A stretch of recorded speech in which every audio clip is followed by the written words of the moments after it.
আসসালামু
আলাইকুম, সবাই কেমন আছেন?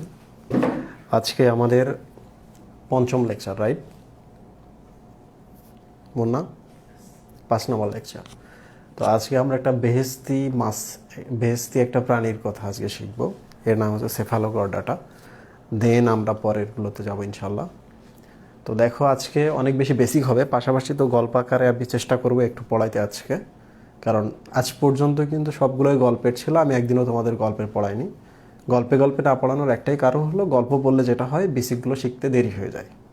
তো আমাদের যেহেতু লিমিটেড সময়, তো এই জন্য আমরা গল্পগুলোকে লেকচার থেকে সরিয়ে ফেলেছি। তো যাই হোক, তোমরা কি সবাই আমার কথা শুনতে পাচ্ছ কি না একটু কমেন্টে বলো।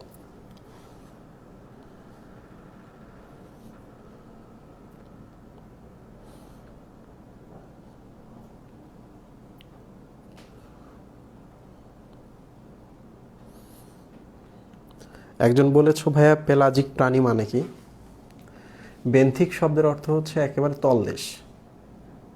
এদিকে দেখো, বেন্থিক শব্দের অর্থ হচ্ছে পানির তলদেশ, রাইট? তাহলে কখনো যদি তোমাকে বলে বেন্থিক অঞ্চল বলতে কি বোঝানো হচ্ছে, তাহলে বলবা যে সমুদ্র বলো, নদী বলো, লেক বলো, পানি যেখানে শেষ ওই জায়গাতে ওই এলাকাটাকে বলা হয় বেন্থিক অঞ্চল। যদি কখনো বলে যে বেন্থিক অঞ্চলের প্রাণী কারা, তোমরা বলবা পানির তলদেশের প্রাণী যারা, তারাই হচ্ছে বেন্থিক প্রাণী, রাইট? তাহলে বেন্থিকের উল্টা কি হবে? পানির উপরিদেশ যেগুলা, এগুলোকে বলা হয় পেলাজিক। কি? পেলাজিক। বেন্থিক, পেলাজিক। ক্লিয়ার?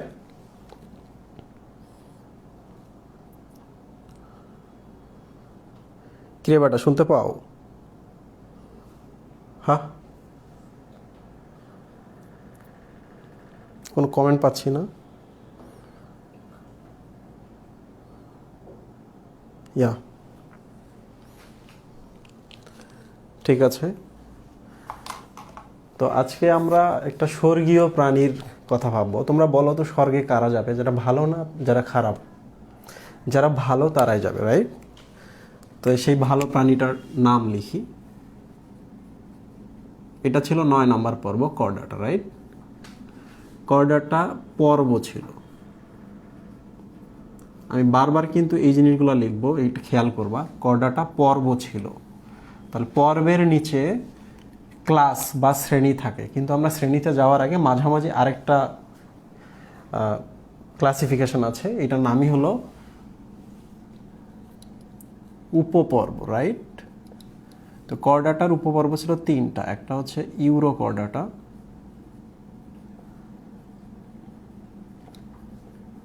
এটা 1 নাম্বার। 2 নাম্বার ছিল সেফালোকর্ডাটা।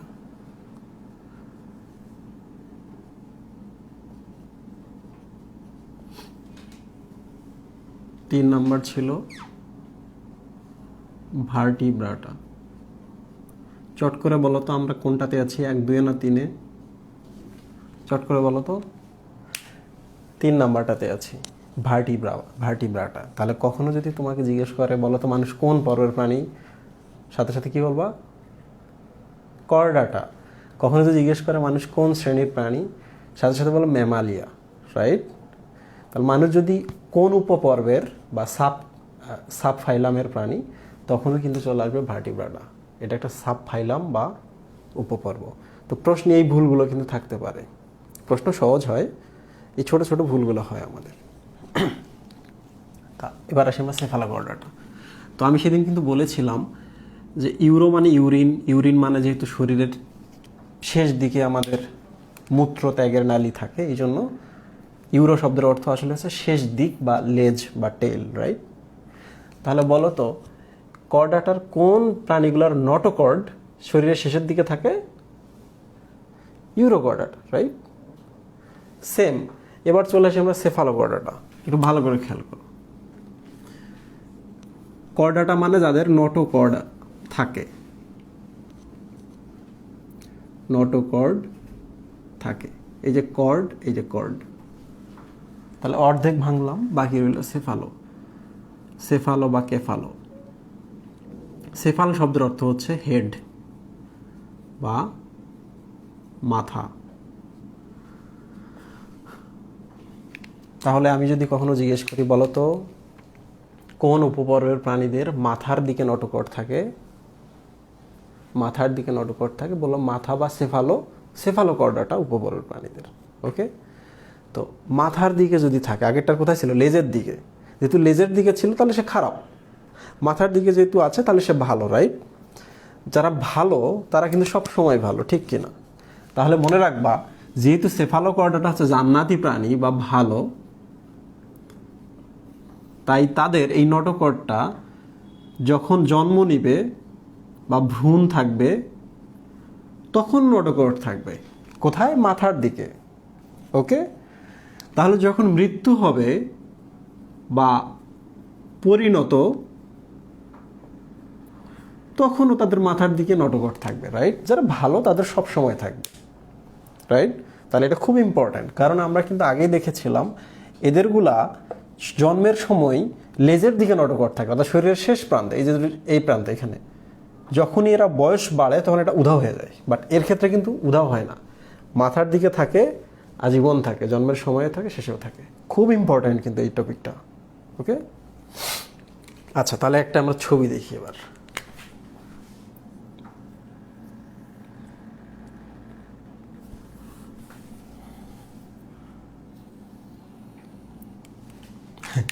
এটা কোনো প্রাণী? এটা কোনো প্রাণী না। আমরা একটা কাজ করি, প্রাণীটাকে একটা সুন্দর রূপ দেই, তাহলে কি করতে হবে? চাপ দিতে হবে, রাইট? চাপ দিই, তাহলে পার্শ্বীয়ভাবে আমরা চাপ দিলাম। তো এদিকে যেহেতু চাপ দিলাম তাহলে এদিকটা সরে যাবে, ঠিক কিনা? তাহলে এদিকটা আমরা সরাই দিলাম।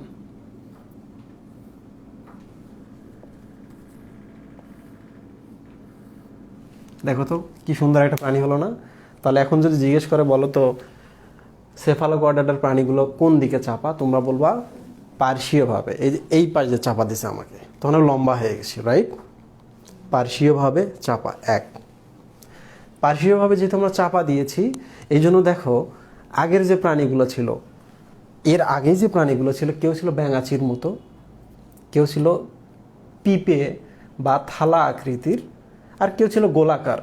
কেউ মলাস্কা পরের প্রাণী কোথায় ভাবে একটু গোলাকার টাইপের। কিন্তু এই যে দেখো খুব ইন্টারেস্টিং প্রাণী, কেবল আমরা এইরকম একটা শেপ পেলাম। এইরকম শেপ মানে কি? মাছের মতো মনে হইতেছে না? তাহলে খেয়াল করে দেখো, যখনই আমরা ভার্টিব্রাটা শুরু করব, এর তো অনেকগুলা কি আছে, এই যে 1 নম্বর, 2 নম্বর, 3 নম্বর, 4 নম্বর, 5 নম্বর ক্লাস আছে। তাহলে যেহেতু আমরা এখানে মাছ পেলাম, তাহলে ভার্টিব্রাটা কি দিয়ে শুরু হবে? মাছের মতো আকার দিয়ে শুরু হবে। তাহলে বিবর্তনের গতিপথটা আসলে এইরকমই, একটার সাথে আরেকটার বেশিরভাগ মিল থাকবে, কিছু অমিল থাকতেই পারে। কিছু বুঝতে পারলা? তাহলে আমরা কিন্তু একটা শেপ পেলাম।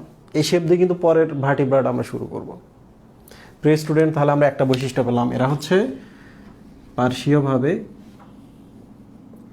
চাপা।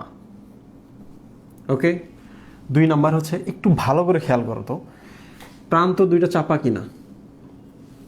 চাপ দেওয়ার সাথে সাথে প্রান্ত চাপা হয়ে গেছে, তাহলে প্রান্তও চাপা। প্রান্ত চাপা, তোমরা সরু বলতে পারো বা সূচালো বলতে পারো, কোনো প্রবলেম নেই। এই যে সূচের মতো। আচ্ছা, যখনই সূচালো হয়ে গেছে তখন কি মনে হয়েছে, এটাকে যদি আমি এরকম ধরে নিক্ষেপ করি, তাহলে বল্লমের মতো কাজ করতেছে না? তাহলে খেয়াল করে, এটা হচ্ছে বল্লমের মতো।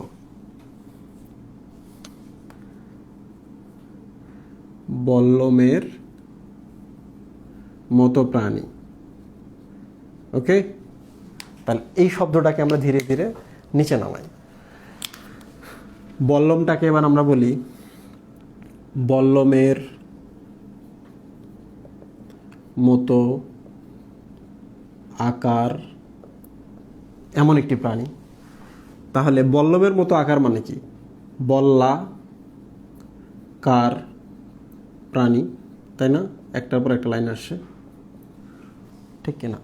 বল্লাকারের বটাকে আমরা এক কাজ করি, ভ লিখি, ভল্লাকার প্রাণী। খুব ক্ষতি হয়ে গেল বটাকে ভ বানিয়ে, কোনো ক্ষতি হয় নাই। আমরা যেটা জানবো এইভাবে, তাদের কখনোই সমস্যা হবে না। দেখো 2 প্রান্ত সূচালো, কি সুন্দর, বল্লমের মতো বা ভল্লমের মতো। ক্লিয়ার? তাহলে এদেরকে কি প্রাণী বলা হয়?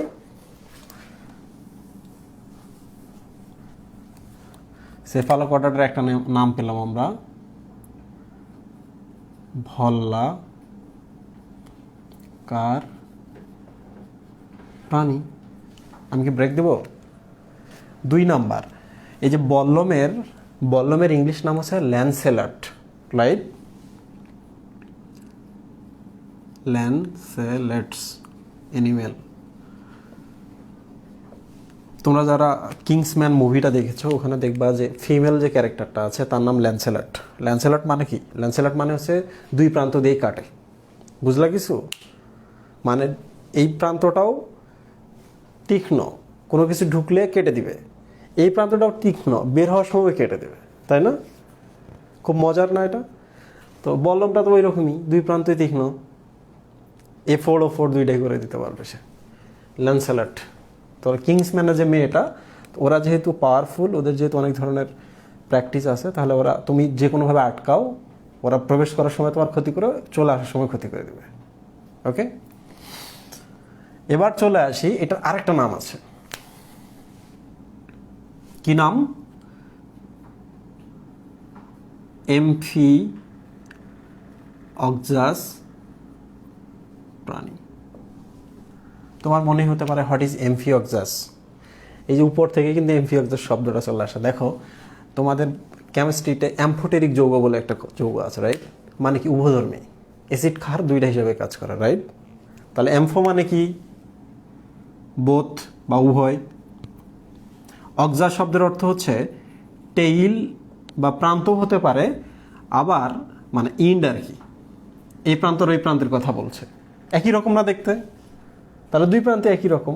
এটার আরও একটা মিনিং আছে, শার্প। তাহলে বলো তো, বোথ ইন্ড শার্প, রাইট? এই প্রান্ত শার্প, এই প্রান্ত শার্প। সুচালো, আমরা এখানে এমফিঅক্সাসও বলতে পারি। ক্ষতি আছে তাতে? ক্ষতি নাই। কারা যেন আমাকে বলেছে, ভাইয়া আজমল স্যারের বই থেকে তো সব পড়লেই তো 95% হয়ে যাচ্ছে, বাকি 5%-এর জন্য কেন আমরা বাকি 2টা বই পড়বো? কেন পড়বো? বেশি ইনফরমেশন হয়ে যাচ্ছে, আমাদের কষ্ট হইতেছে। আচ্ছা তোমরা বলো তো, 3টা ক্লাস নিতে চাইছি, এখানে কয়টা ক্লাস হবে? আজকে যদি আমি শেষ না করতে পারি, আরও একটা 6টা ক্লাস হয়ে যাবে। তাতে কি তোমাদের কোনো ক্ষতি হয়েছে? আমি বাকিগুলো তো ভালোভাবেই শেষ করে দেবো, ঠিক কি না? তার মানে আমার নিজের কিন্তু 3টা ক্লাস বেড়ে গেল।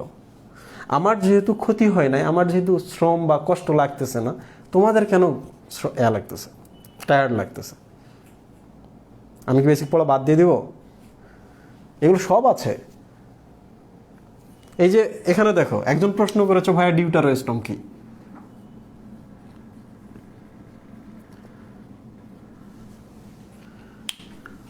একজন প্রশ্ন করেছো ভাইয়া ডিউটারেস্টম কি গ্রুপের মধ্যে, তো এটা কিন্তু আমি গত ক্লাসের মধ্যে মিস করে গেছি। ডিউটারেস্টম কি, খুব মজার জিনিস, সেটা হলো এই যে আমি বলেছিলাম না যে একটা কোষপিণ্ড যদি তৈরি হয় এটার নাম হচ্ছে মরুলা, মাঝখানে একটা গহ্বর তৈরি হবে, এই যে ফাঁকা জায়গা, এটার নাম হচ্ছে ব্লাস্টোসিল। তারপর কি হয়, এই যে এইগুলা ভেতরে এরকম করে প্রবেশ করে। একটু ভালো করে খেয়াল করো তো, একটা ছিদ্রপথ হলো না এই প্রাণী, এটা কোথায়, এটা তো মায়ের পেটে আমাদের অবস্থা। এই যে ছিদ্রপথটা তৈরি হয়েছে, এটাই আসলে প্রথম অ্যানাস বা পায়ু উৎপন্ন হয়, ঠিক না? এটাই পায়ু, এটা মুখ নয়, এটা হচ্ছে পায়ু। এবার চিন্তা করো তো, শুধু পায়ু হলে হবে, খেতে হবে তো এক প্রান্ত দিয়ে, ওইটাতে আবার এটাতে বের হবে আউটপুট, রাইট? তাহলে পরবর্তীতে একটা ছিদ্রপথ তৈরি হয় যেটা এই যে এটার সাথে যুক্ত হয়, দেখো এখন যুক্ত হয়ে গেছে। তাহলে পায়ুটা বা একটা স্টম মানে হচ্ছে মুখ, স্টোমা শব্দের অর্থ হচ্ছে মুখ, এটাও তো একটা মুখ, এটাও একটা মুখ, রাইট? তো ডিউটারেস্টম মানে হচ্ছে একটা মুখ তৈরি হবে আর একটা মুখ পরে তৈরি হবে। তাহলে দেখো আমাদের এই মুখটা পরে তৈরি হয়েছে, হয়ে পরিপাক নালীটার সাথে দেখো পরে যুক্ত হয়েছে, এটা হচ্ছে ডিউটারেস্টম। জানার মধ্যে মজা আছে। আজকে কিন্তু আমি তোমাদের প্রোটোনেফ্রিডিয়া পড়াবো, মেটানেফ্রিডিয়া পড়াবো, জানতে হবে এগুলো, জানলে আর কষ্ট হবে না। এক একটা প্রশ্নের ভ্যালু আছে, যারা এবার মেডিকেল অ্যাডমিশন দিয়েছে তারা জানে, তোমরা পরের বার জানবা, তো ওই কষ্টটা যেন না পেতে হয়।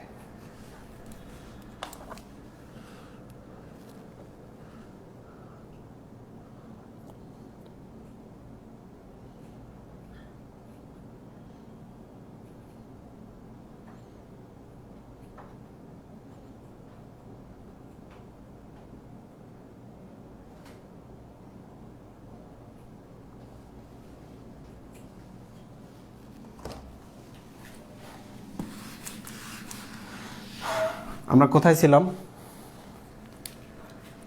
আমরা কিন্তু অনেকগুলো নাম শিখে ফেলছি। সেফালোকর্ডাটারদের কি বলা হয়?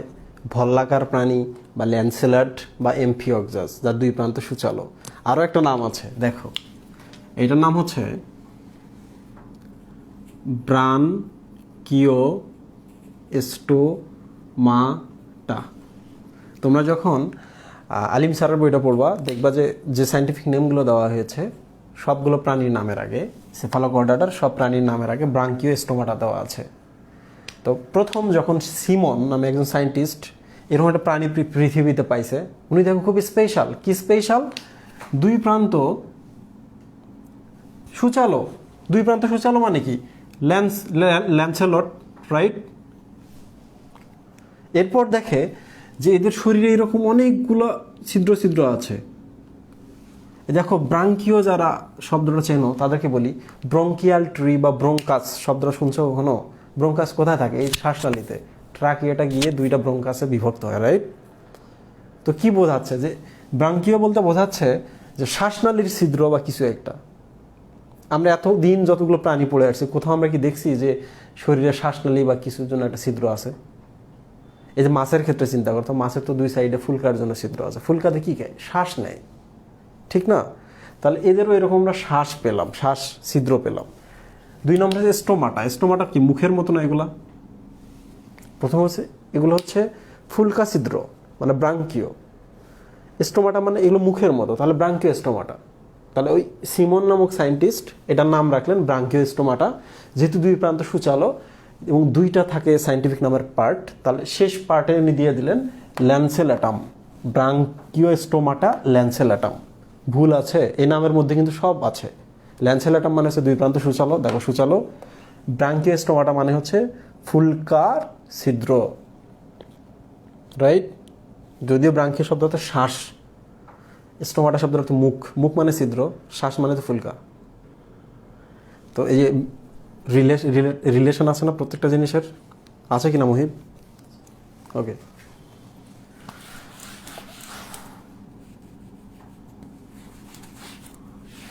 আচ্ছা এবার আমরা চলে আসি কিসে আসবো? আর নামগুলো পড়ে ফেলছি, আমি একটু মিশাই দিই, বোর্ডটা বড় করা যাবে না।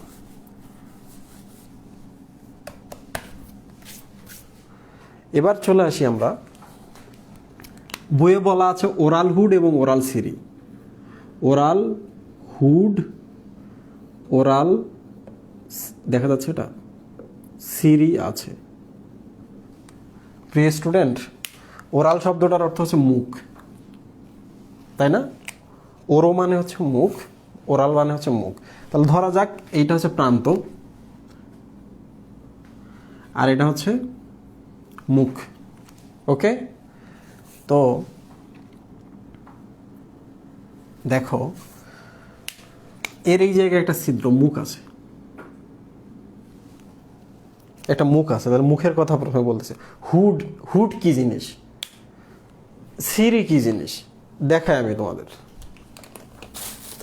দেখতে পাচ্ছ এটা একটা পলিথিন। তো ধরা যাক এইটা হচ্ছে তার বায়ু ছিদ্র। ওকে,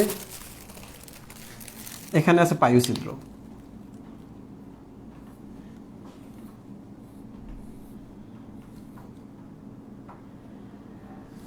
এই হচ্ছে ঘটনা। তাহলে পলিথিনটা দেখো, বায়ু ছিদ্র এদিকে, এটা হচ্ছে বায়ু ছিদ্র। তাহলে মুখটা এদিকে থাকবে, থাকবে কি না? তা আমরা এক কাজ করি, আমরা মুখটা দেখো, পলিথিনটার মাথাটা কিন্তু এরকম, আমি হাতটা ঢোকাই দিলাম, দিয়ে আরো ভেতরে দিলাম।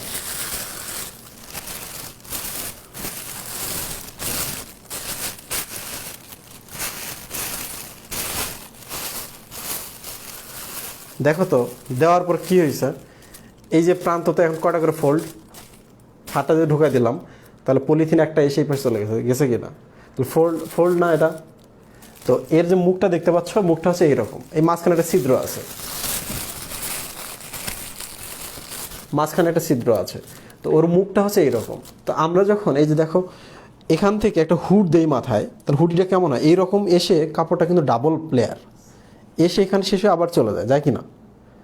তো এর মুখটা এরকম। তাহলে দেখো এটা এসে মাথায় দিয়ে আবার ভেতর দিয়ে চলে গেছে, কি মজার না? আমাদের হুডটাকে মাথায় দিয়ে আবার ভেতর চলে যায়। তো এখন যদি আমি তোমার জিজ্ঞেস করি ওরাল হুড কি জিনিস, তোমরা বলবা যে শরীরের কোনো কিছু একটা আছে যেটা সামনে এসে ফোল্ড হয়ে ভেতরে আবার চলে গেছে। ঠিক আছে, তাহলে এই প্রাণীর ওরাল হুড আছে, এটা তো অন্তত বুঝতে পারছো, ঠিক কিনা? এবার চলে আসি ওরাল সিরি কি জিনিস। সিরি শব্দটা দেখে কিন্তু সিলিয়া শব্দটার কথা মনে পড়তেছে, পড়তেছে কিনা? তাহলে মুখে তার সিলিয়া আছে। প্রিয় স্টুডেন্ট, বলো তো যে ওরাল হুডটা আমি দিলাম, এটা সুবিধা কি? সুবিধা হচ্ছে খাবার যেন আশেপাশে প্রবেশ করতে পারে, জাস্ট মুখের মতো, আর কিছু না। তাহলে ওরাল হুডের মাধ্যমে খাবার প্রবেশ করে। ওকে, সিরি কি জিনিস? সিরি মানে হচ্ছে সিলিয়া। তাহলে আমি যদি এই যে হুডের চারপাশে এইরকম, এটা একটা সিলিয়া, এর দিলাম, আরও দিলাম, আরও দিলাম, আরও দিলাম, আরও দিলাম, আরও দিলাম, কিছু বুঝলা? চুলের মতো অনেকগুলা। তো এরা এরম এরম করে মুখের চারপাশে থেকে, বুঝছো? তাহলে ওরাল হুডের মধ্যে এরকম সিলিয়া থাকে, তাদেরকে ওরাল সিরি বলে। যেহেতু বাকাল মানে হচ্ছে মুখ, তাহলে ওরাল সিরি না বলে মাঝে মাঝে বাকাল সিরিও বলা হয়। কিছু বুঝলা? ওরাল সিরির আরেক নাম হচ্ছে বাকাল সিরি। দেখো আমি যতই কঠিন করে পড়াই না কেন, পরীক্ষায় কিন্তু সহজ প্রশ্নই দেই। আর আমি যে প্রশ্নে পরীক্ষা নিলাম আজকে, এত কঠিন প্রশ্ন কখনোই আসবে না এডমিশনে কিংবা তোমাদের ফাইনালে। বাট সব যদি জানো, তোমাদের পড়তে মজা লাগবে। আজকে হয়তো বা 1.5 ঘন্টা 2 ঘন্টা শ্রম দিতে হচ্ছে, বা 6টা ক্লাস লাগতেছে একটা চ্যাপ্টার শেষ করতে। পরবর্তীতে তুমি 60 মিনিটে এই চ্যাপ্টারটা খুব ভালোভাবে শেষ করবা। বোঝা গেল? তাহলে ওই দিনে যেন তাড়াতাড়ি শেষ হয়, মনে থাকে, বুঝতে পারো, এই জন্য কিন্তু আজকে আমাদের 6টা লেকচার নেওয়া লাগতেছে। কিছু বুঝলা? এই হচ্ছে ঘটনা। আচ্ছা, তাহলে সিরির ব্যাপারে বলি যে এটা কাজ কি, পড়ার দরকার নেই, ওরাল হুডেরও পড়ার দরকার নেই, সিরিরও পড়ার দরকার নেই। আচ্ছা, এখানে যে অনেকগুলো এরকম নড়াচড়া করে, তাহলে বড় বড় খাবার আসলে সে বাধা পাবে না? ঢুকতে পারবে এই পাশে? পারবে না। তাহলে বড় বড় যে খাবারগুলো আছে, মুখের চারপাশে যে সিরিগুলো আছে এরকম নড়তেছে, ঢুকতে বাধা দেয়, ওদেরকে আলাদা করে আর কি, ইনহিবিট করে ঢুকতে। ঠিক আছে, তাহলে ওরাল হুড, ওরাল সিরি আমরা পেলাম। আচ্ছা, কেন আমি এটাকে জান্নাতি প্রাণী বলছি? দেখো, জান্নাতি প্রাণী মানে কি? ভালো প্রাণী। ওকে, ভালো প্রাণী মানে কি? যারা হচ্ছে স্বচ্ছ, যারা সৎ মানুষ, যাদের ভেতরে কোনো প্যাঁচ গোজ নাই, এই পাশে তাকালে আমরা ওই পাশ পর্যন্ত দেখতে পাবো। আর জান্নাতের তো বলাই আছে যে জান্নাতের হুররা কেমন হবে, তাদের মানে স্বচ্ছ হবে তারা। আমি কিন্তু ধর্মীয় পড়াচ্ছি না, বাট এমনি রিলেট করে পড়াচ্ছি। তারা স্বচ্ছ হবে, তাদের হাড় দেখা যাবে, বুঝলা? তো এই প্রাণীগুলো কিন্তু স্বচ্ছ। এক স্যারের বই আছে অর্ধ স্বচ্ছ। যাই হোক না কেন, স্বচ্ছ শব্দটুকু থাকলেই মনে করবে ঠিক আছে। 2 নম্বর হচ্ছে যারা সৎ, যারা ভালো, তারা সত্য কথা বলে। যারা সত্য কথা বলে, মাঝে মাঝে দেখবা যে তুমি চাচ্ছ যে তোমার দিকে যেন কথা বলে, কিন্তু সত্যবাদীরা তো তোমার দিকে হয়ে কথা বলবে না, এমন কথা বলবে যাতে তোমার এ ফোড় ও ফোড় হয়ে যাবে, ঠিক কিনা? তুমি নিতেই পারবা না। তো দেখো এই প্রাণীটাও এ ফোড় ও ফোড় বল্লমের মতো, কিছু বুঝলা? সত্যবাদীরা কি হয়, সবার থেকে উঁচু সম্মানিত মানুষ, রাইট? তো এই যে প্রাণীটা দেখো, আগে ছিল গোল, এখন তো উঁচু, মানে সুচালো লম্বা। সত্যবাদীরা কি হয়, সত্যবাদীরা দেখবা যে মানে ডুবে যায় না কখনো, তারা বিপদে পড়ে, যারা সৎ তারা ডুবে যায় না। তারা ডুবে যাওয়া মানে কি, গভীর সমুদ্র না অল্প পানির উপকূলীয় অঞ্চল, বলো তো? উপকূলীয় অঞ্চল। তাহলে এরা থাকে কোথায়, উপকূলীয় অঞ্চলে।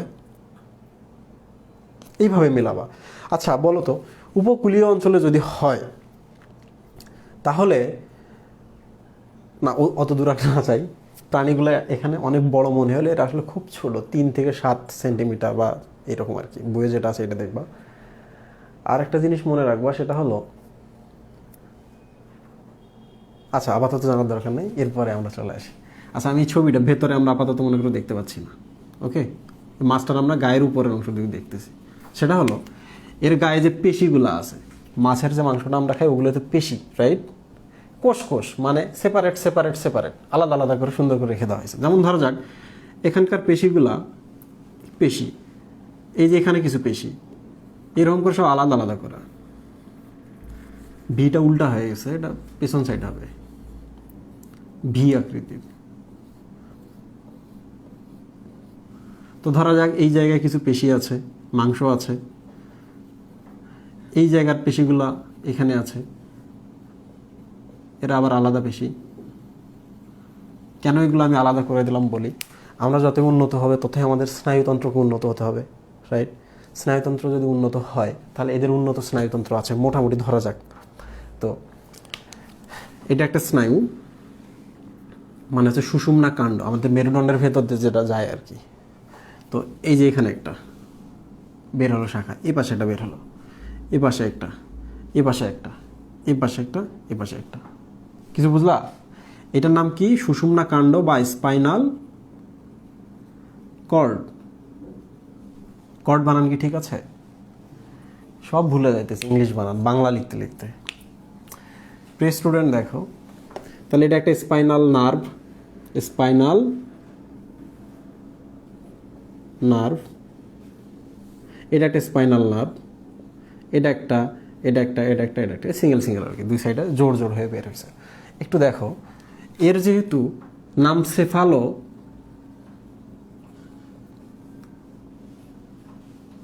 আমি কর্ডাটা মানে দেখে একটু,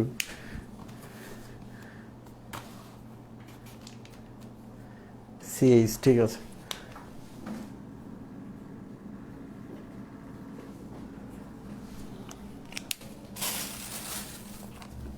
যেহেতু এর নাম সেফালোকর্ডাটা, তাহলে যদি মাথাটা এখানে হয় তাহলে এই যে এখান থেকে, এই যে এটার নাম কিন্তু রোস্ট্রাম বা বিক বা ঠোঁট, বইয়ে কিন্তু লেখা নাই। তো এই ঠোঁটটার এখান থেকে শুরু হয়, মুখের উপর থেকে, এই যে মাথার দিকে আছে দেখছো, শুধু মাথার দিকে না, এটা পেছন পর্যন্ত যায় আর কি। এটা হচ্ছে নটোকর্ড। তাহলে পেছনে কি দেখবে, নার্ভ কর্ড। এটা হচ্ছে নার্ভ কর্ড, স্নায়ু। তো দেখো যে এর তো নিজের শাখা আছে, এই যে দেখো এটা কিন্তু নার্ভ কর্ড, এই যে এটা স্পাইনাল কর্ডটা, এই শাখা বের করছে। তাহলে এখানে একটা শাখা বের করলো, শরীরে এই পাশে দিল, পেছন থেকে শাখা বের করে এদিকে একটা দিল, পেছন থেকে শাখা বের করে ওদিকে একটা দিল। তাহলে এদিকে একটা আসলো, ওই পাশে একটা গেছে, এই পাশে একটা আসছে, ওই পাশে একটা গেছে, এই পাশে একটা আসছে, ওই পাশে একটা, এই পাশে একটা, ওই পাশে একটা। একটু খেয়াল করে দেখো তো, যে একটা নার্ভ দ্বারা এই যে এখানে যতটুকু পেশি আছে, এই মাঝখানে এই পেশিটা, একটা স্পাইনাল নার্ভ দ্বারা কিন্তু সে মানে ওই সবগুলোই কিন্তু কাভার করতেছে। এখানে তুমি যে চিমটি মারো এই নার্ভে যাবে, এখানে চিমটি মারলে এই নার্ভে যাবে, এখানে চিমটি মারলে এই নার্ভ, বাট এখানে চিমটি মারলে এই নার্ভে যাবে। তো এটা খুব উন্নত একটা বৈশিষ্ট্য আর কি। তো যে কোনো একটা পেশির যে কোনো একটা ক্ষুদ্র অংশ যদি একটা মাত্র স্পাইনাল নার্ভ দ্বারা বা সুষুম্না স্নায়ু দ্বারা ইনারভেট করা বলা হয় আর কি এটাকে। নার্ভ যদি কোথাও যায়, ব্লাড সেল বা ব্লাড ভেসেল বা রক্ত নালী যদি কোথাও রক্ত দেয়, তো ওই এটাকে বলা হয় ব্লাড সাপ্লাই, রক্ত সরবরাহ। বাট স্নায়ু যদি কোনো একটা জায়গায় যায়, এটাকে বলা হয় নার্ভ ইনারভেশন, মেডিকেলে শেখাবে আর কি। কিছু বুঝলা? Nerve innervation. তাহলে যে কোনো একটা পেশিকে যদি একটা স্নায়ু ওই জায়গায় দেয়, এটাকে বলা হচ্ছে সিঙ্গেল নার্ভ ইনারভেশন। একটা নার্ভ দ্বারা এই পেশিটা যাচ্ছে, তাহলে এই পেশিটুকু বা এই পেশি খণ্ডকটাকে বলা হয় মায়োটম। কিছু বুঝলা?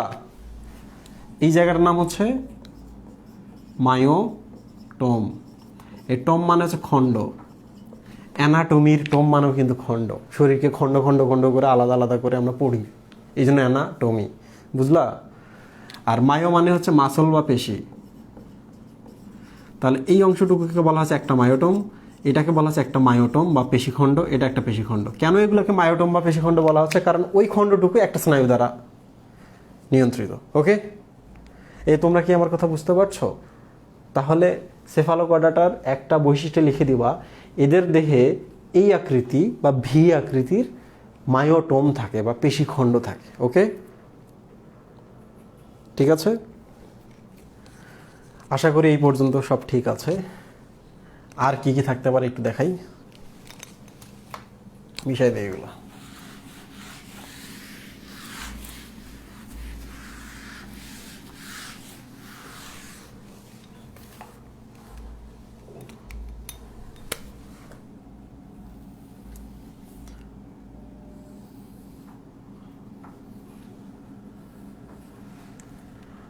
স্টুডেন্ট দেখো, এর শরীরে যেটা মুখ, মুখের পরে এখানে একটা ফাঁকা জায়গা থাকে, এটা হচ্ছে মুখ গহ্বর। ওকে, এই যে মুখ গহ্বরে এই যে ফাঁকা জায়গাটা দেখতে পাচ্ছ, এটার নামই হচ্ছে গলবিল। এই যে আমাদের গলা যে এলাকাটা, ফাঁকা জায়গাটা এখানে গলবিল, এটা হচ্ছে গলবিল বা ফেরিংস। তো এদের ফেরিংসের এখানে অনেকগুলো গায়ের মধ্যে এরকম ছিদ্র ছিদ্র ছিদ্র ছিদ্র থাকে, এগুলোকে বলা হচ্ছে ওই যে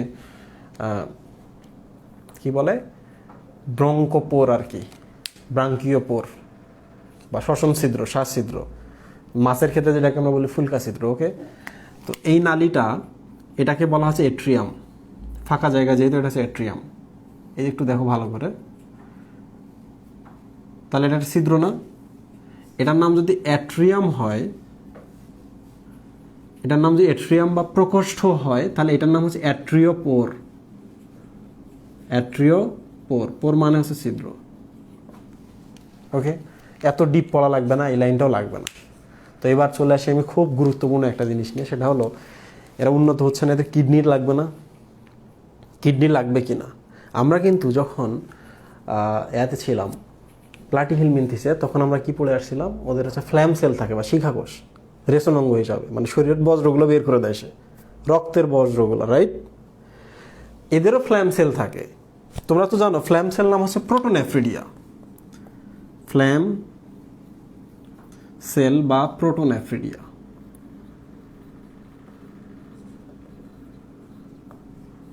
রাইট? তো তোমরাই বলো তো, সেই 3 নম্বর পর্বে পড়ে আসছে, এখনো 9 নম্বর পর্বে এসেও যদি আমরা প্রোটোনেফ্রিডিয়া পাই, তাহলে আমরা কি উন্নত প্রাণী বলতে পারবো? পারবো না। তো এর ক্ষেত্রে কি হয়েছে, প্রোটোনেফ্রিডিয়ার সাথে কিছু নতুন কোষ যুক্ত হয়েছে, সোলেনোসাইট। তো প্রোটোনেফ্রিডিয়া এবং সোলেনোসাইট মিলে এদের কিডনি বা রেশন অঙ্গ তৈরি করে।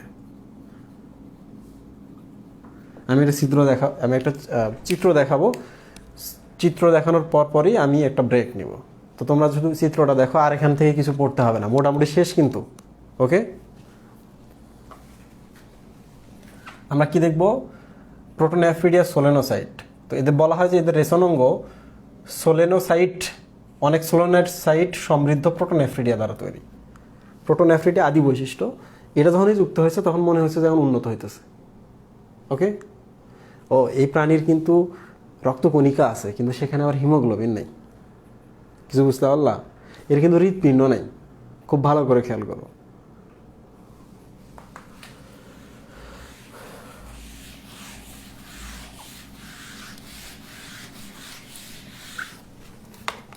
আচ্ছা, একটা চিত্র তোমাদের দেখাই, তোমরা একটু দেখে বলো তো এটা কিসের চিত্র।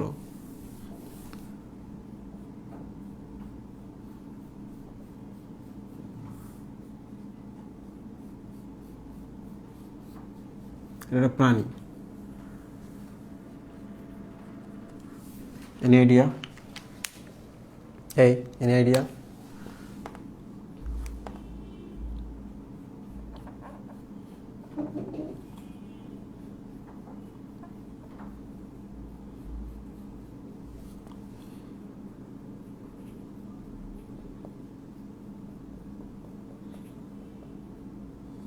এটা একটা প্রাণী। কি প্রাণী? এটা হচ্ছে কৃমি। কোন পর্বের কৃমি? এটা হচ্ছে প্লাটি হেলমিনথিস।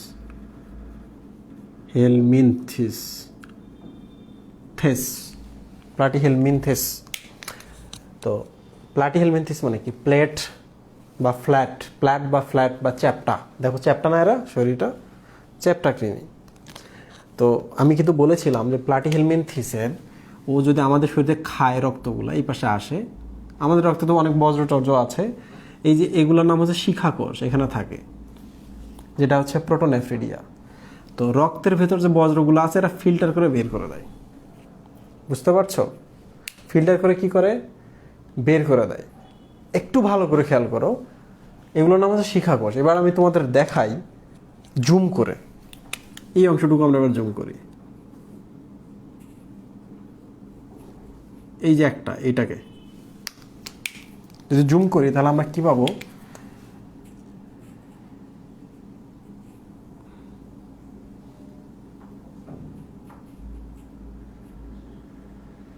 এটা কিন্তু একটা কমন নালী। এখান থেকে বজ্রগুলো এসে নালীতে আসে, এখান থেকে নালীতে আসে, এভাবে এগুলো যায়। বুঝতে পারছো? তো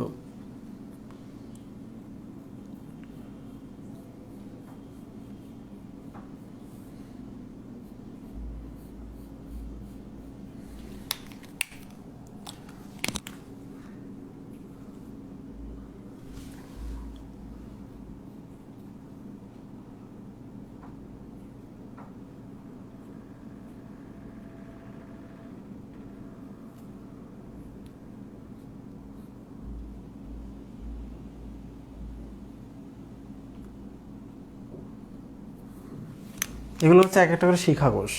এই যে এগুলা যারা করে কি, এই পাশে যখন এই যে রক্তগুলো যায়, রক্তগুলো এই পাশে যাচ্ছে, তখন এরা করে কি, রক্ত ভেতরে বজ্র পদার্থগুলো ফিল্টার করে এই যে নালীতে নিয়ে যায়। এই নালীটা করে কি পরবর্তীতে বের করে দেয়। এটা কেন্দ্রীয় নালী, সেন্ট্রাল নালী। ওকে, তো এবার আমরা এক কাজ করি, এটাকে আমরা জুম করবো কিছুক্ষণের মধ্যে।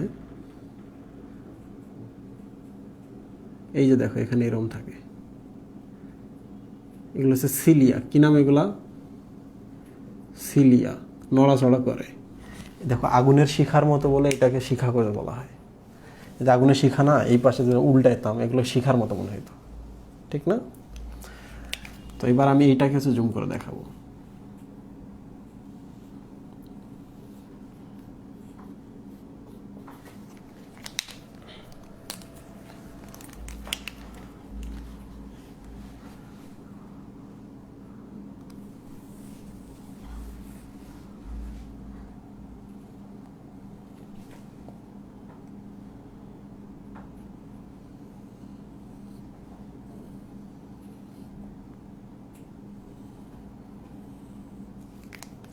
আলাদা করে আমি দেখাই।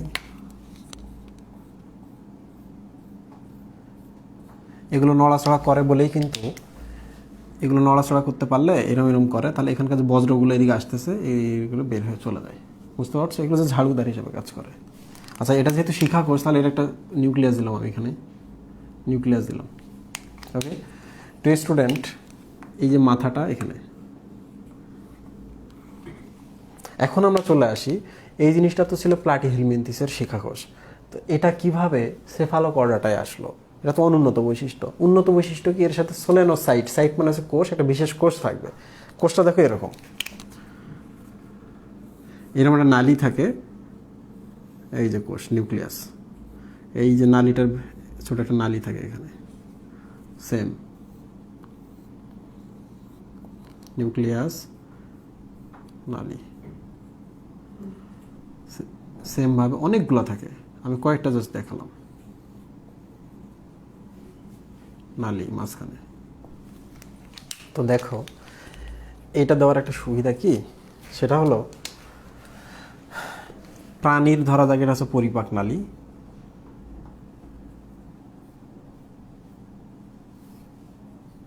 ওকে, নালীর হচ্ছে পরিপাক নালী। তো খাদ্যগুলো যাচ্ছে, এরা করে কি, এখান থেকে ব্যাপন প্রক্রিয়ায় অ্যামোনিয়াটাকে এখানে নিয়ে আসলো। এরা কিন্তু অ্যামোনোটেলিক, অ্যামোনিয়া বজ্র পদার্থ হিসেবে ত্যাগ করে। আমরা তো অ্যামোনিয়াকে ইউরিয়া বানাই, ইউরিন দিয়ে বের করে দেয়, রাইট? তো অ্যামোনিয়া এখানে আসে, অ্যামোনিয়াগুলো এই নালীপথে এই জায়গায় যায়, এই যখন এখানে আসে, এটা তো একটা কোষ, এই কোষ থেকে আবার বের হয়ে যায়, তখন এই যে এরা করে কি এরম করে বের করে এখানে দিয়ে দেয়, দিয়ে এগুলো পরবর্তীতে শরীর থেকে বের করে দেয়, রাইট? তো তোমাদের মনে হতে পারে যে ভাই এটা প্রোটোনেফ্রিডিয়া না মেটানেফ্রিডিয়া? এটা হচ্ছে আসলে প্রোটোনেফ্রিডিয়া।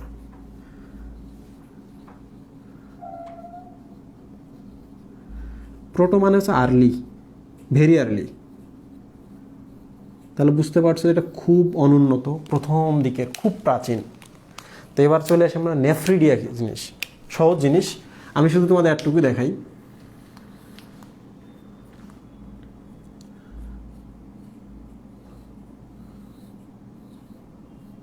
একটু পেঁচাই দিলাম।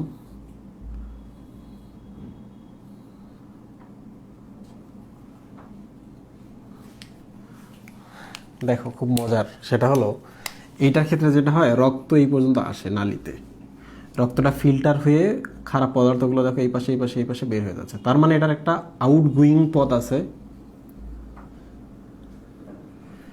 ইনকামিংও একটা পথ আছে যেখানে ব্লাড আসে, রাইট? এই দেখো ইনকামিং, এটা ফানেলের মতো একটা জায়গা থাকে যেখানে ব্লাড আসে, এসে ফিল্টার হয়। কিছু বুঝলা? বাট এইটার ক্ষেত্রে দেখো যে কোনোভাবেই রক্তগুলো এটার ভেতরে প্রবেশ করছে, রক্ত পাশ দিয়ে যাচ্ছে, ওইটা ব্যাপন প্রক্রিয়ায় খারাপ পদার্থটা একটা কোষের ভেতরে যায়, ওই কোষের নালী দিয়ে আবার এই কোষারে করে কি সিলিয়া দিয়ে বের করে নালীতে পাঠায়, এগুলো শরীর থেকে বের হয়। তার মানে এদের শুধু আউটগোয়িং আছে, ইনকামিং নাই। দেখো রাস্তা বন্ধ, দেখছো? এই যে এখানে দেখো রাস্তা বন্ধ, কোনো ছিদ্র নাই, আউটগোয়িং আছে, এই যে আউটগোয়িং। বুঝলা? তাহলে প্রোটোনেফ্রিডিয়া এবং মেটানেফ্রিডিয়ার মধ্যে বেসিক পার্থক্য হচ্ছে প্রোটোনেফ্রিডিয়ার ক্ষেত্রে শুধু আউটগোয়িং আছে, মেটানেফ্রিডিয়ার ক্ষেত্রে ইনকামিংও আছে, আউটগোয়িংও আছে, মানে অন্তর্গামী একটা নালীও আছে, বহির্গামী নালী আছে। এক। দুই নম্বর হচ্ছে মেটানেফ্রিডিয়ার ক্ষেত্রে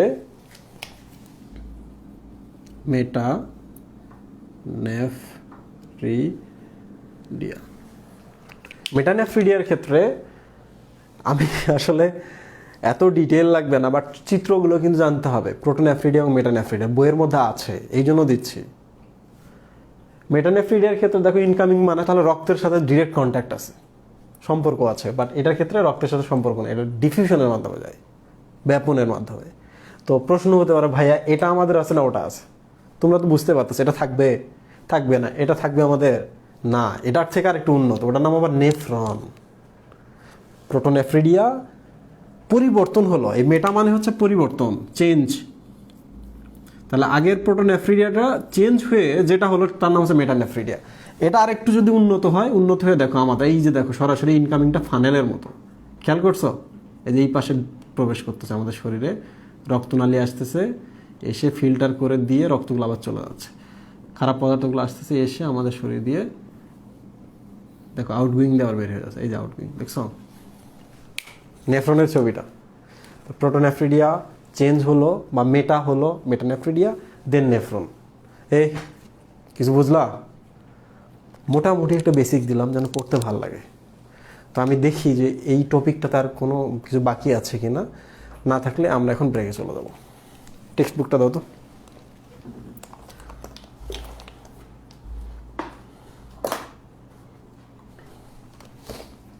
এইটা দাও, ওটাও দাও। আচ্ছা, বইয়ে বলা আছে গলবিলে অসংখ্য ফুলকা ছিদ্র থাকে, আমি তো দেখাইছি মাছের ছিদ্র দেখাইছি না? ওই ছিদ্রপথ দিয়ে ভেতরে গিয়ে একটা ফাঁপা একটা নালী, এট্রিয়াম বা অ্যানাস, যেটা পায়ুপথ, এটার নাম হচ্ছে এট্রিওপোর, পোর মানে ছিদ্র, এটা দেখিয়েছে।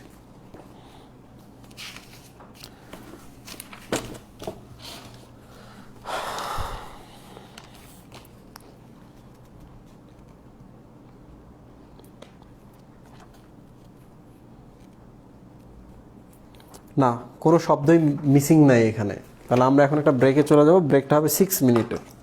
তোমরা এই 6 মিনিটে খানা পিনা করবা, আর কোনো কাজ থাকলে কাজ করবা, হাঁটাহাঁটি করবা।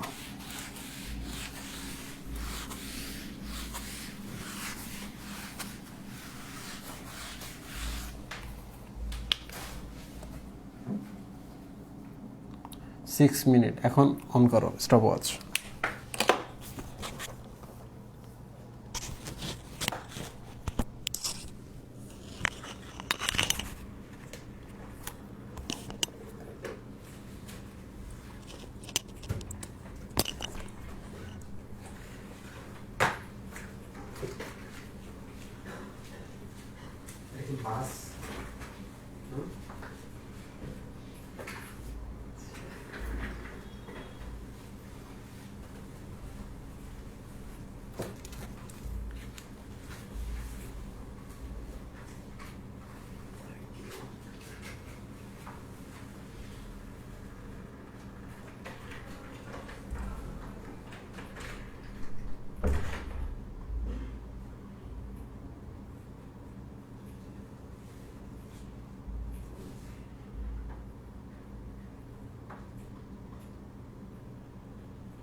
হ্যালো, আসসালামু আলাইকুম।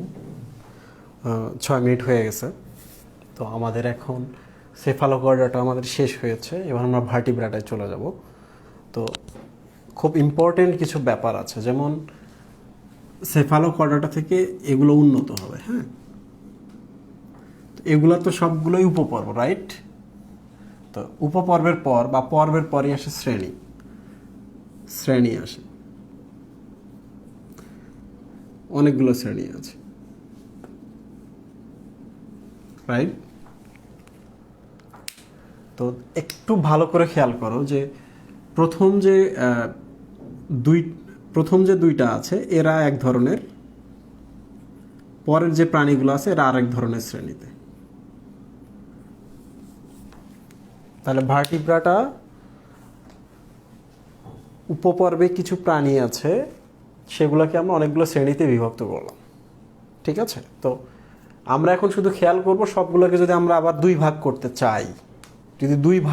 চাই, তাহলে আমাদের একটা বিশেষ বৈশিষ্ট্য দেখে দুই ভাগ করতে হবে। এগুলো কিন্তু সব ক্লাস।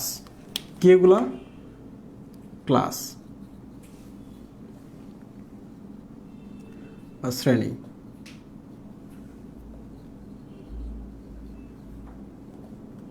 ওকে, তো আমরা একটু দেখব এখন যে এই শ্রেণীগুলোকে আমরা কিভাবে ভাগ করলাম।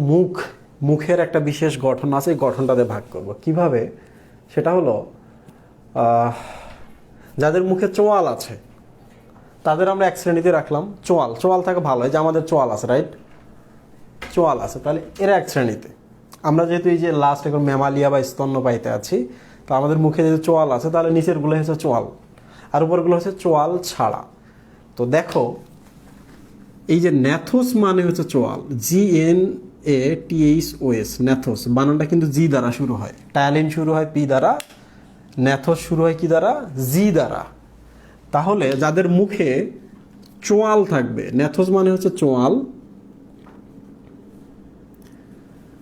কিসে থাকবে? মুখে। মুখ মানে হচ্ছে স্টোমা, রাইট? স্টোমা বা মুখ চোয়ালযুক্ত, তাদেরকে আমরা বলি ন্যাথোস্টোমাটা। ন্যাথোস্টোমা, যেহেতু ন্যাথো চোয়ালযুক্ত মুখ আছে, তাহলে যে সকল প্রাণী চোয়ালযুক্ত বা ন্যাথোযুক্ত স্টোমা বহন করে তাদেরকে আমরা বলি ন্যাথোস্টোমাটা। ওকে, ইংলিশ হচ্ছে GNATHOS, ন্যাথোস্টোমাটা। ক্লিয়ার? তো যাদের চোয়াল নাই তাদের আমরা কি করো? চোয়ালহীন। তোমরা তো জানো এ মানে হচ্ছে উইদাউট, বা এ মানে হচ্ছে না বোধক। অ্যানিমিয়া, মিয়া মানে রক্ত, এ মানে হচ্ছে নাই, তাহলে রক্ত নাই। তাহলে যাদের রক্ত নাই তাদের কি বলি? অ্যামিয়া বা অ্যানিমিয়া, রাইট? ঠিক কিনা? যাদের সিলোম নাই তাদের আমরা কি বলি? সিলোমহীন।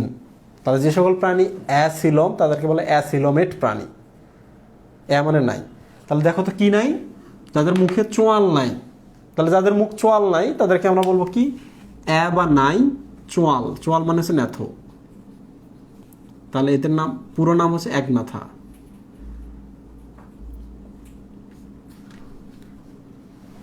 ক্লিয়ার?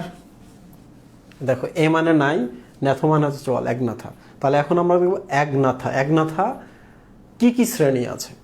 তাহলে এগুলো যদি শ্রেণী হয় তাহলে দেখো, পর্ব ছিল প্রথমে, তারপর পেলাম আমরা উপপর্ব, তারপর পেলাম আমরা আরেকটা ক্লাসিফিকেশন পেলাম, তারপর আমরা শ্রেণীতে যাব। তাহলে শ্রেণীর আগে এটা আছে, এটার নাম হচ্ছে সুপার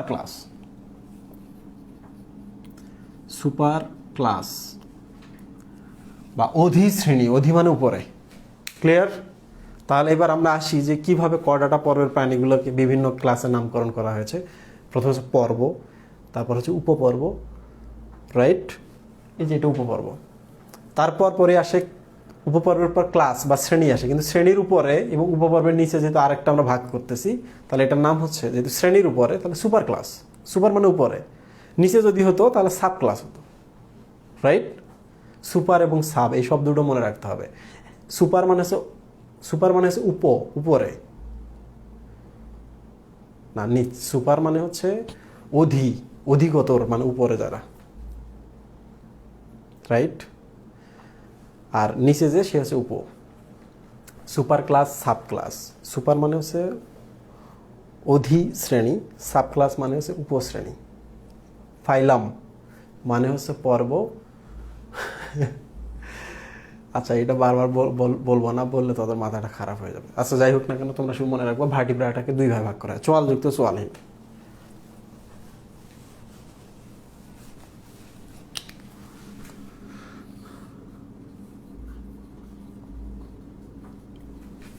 চোয়ালহীন মানে হচ্ছে এক মাথা, আর চোয়ালযুক্ত মানে হচ্ছে ন্যাথোস্টোমাটা। ন্যাথোস্টোমাটা। একজন বলতেছে খুব নাকি কমপ্লিকেটেড লাগছে। কমপ্লিকেটেড তো লাগবেই। তুমি যদি, আমি তো ডিটেল পড়াচ্ছি, অন্তত বোঝো। এরপর বইটা খোলো, বই খোলার পর দেখবা যে সব সহজ মনে হয়েছে। তোমরা এক কাজ করবা, যে কাজটা করবা হলো এই যে ক্লাসিফিকেশনটা, নাম লিখবা না, বাট এই ক্লাসিফিকেশনটা খাতায় বারবার লিখবা। লিখলে কিন্তু তোমার মনে হবে যে কোনটা কোথায় বসাবো, কোনটার বৈশিষ্ট্য কী হবে। এটা খুব জরুরি, এই জন্য আমি বারবার এটাতে জোর দিতেছি। পরীক্ষায় কিন্তু এগুলো আসে। তাহলে আজকে তুমি যে পড়াটা পড়ছো, এটা কিন্তু আলটিমেটলি টার্মিনাল বা প্রান্তীয় বা শেষ মুহূর্তের লক্ষ্যটা কি আমাদের, এডমিশনে গিয়ে ভালো করা। তাহলে এখন যদি এটা পড়ো, তাহলে তোমার এডমিশন তো ভালো হবেই, এইচএসসিতে তোমাকে কেউ আটকাতে পারবে না। প্রিয় স্টুডেন্ট, দেখো আমরা আবার এইটা পাবো। তাহলে এইটার হচ্ছে শ্রেণী কি কি আছে, দুইটা। একটা হচ্ছে মিক্সিনি, আর একটা নাম হচ্ছে পেট্রোমাইজেন্টিডা। পেট্রোমাইজেন্টিডা, ওকে। তো পেট্রোমাইজেন্টিডাকে আরও একটা নামে বলা হয় সেফালোস্পিডোমরফি।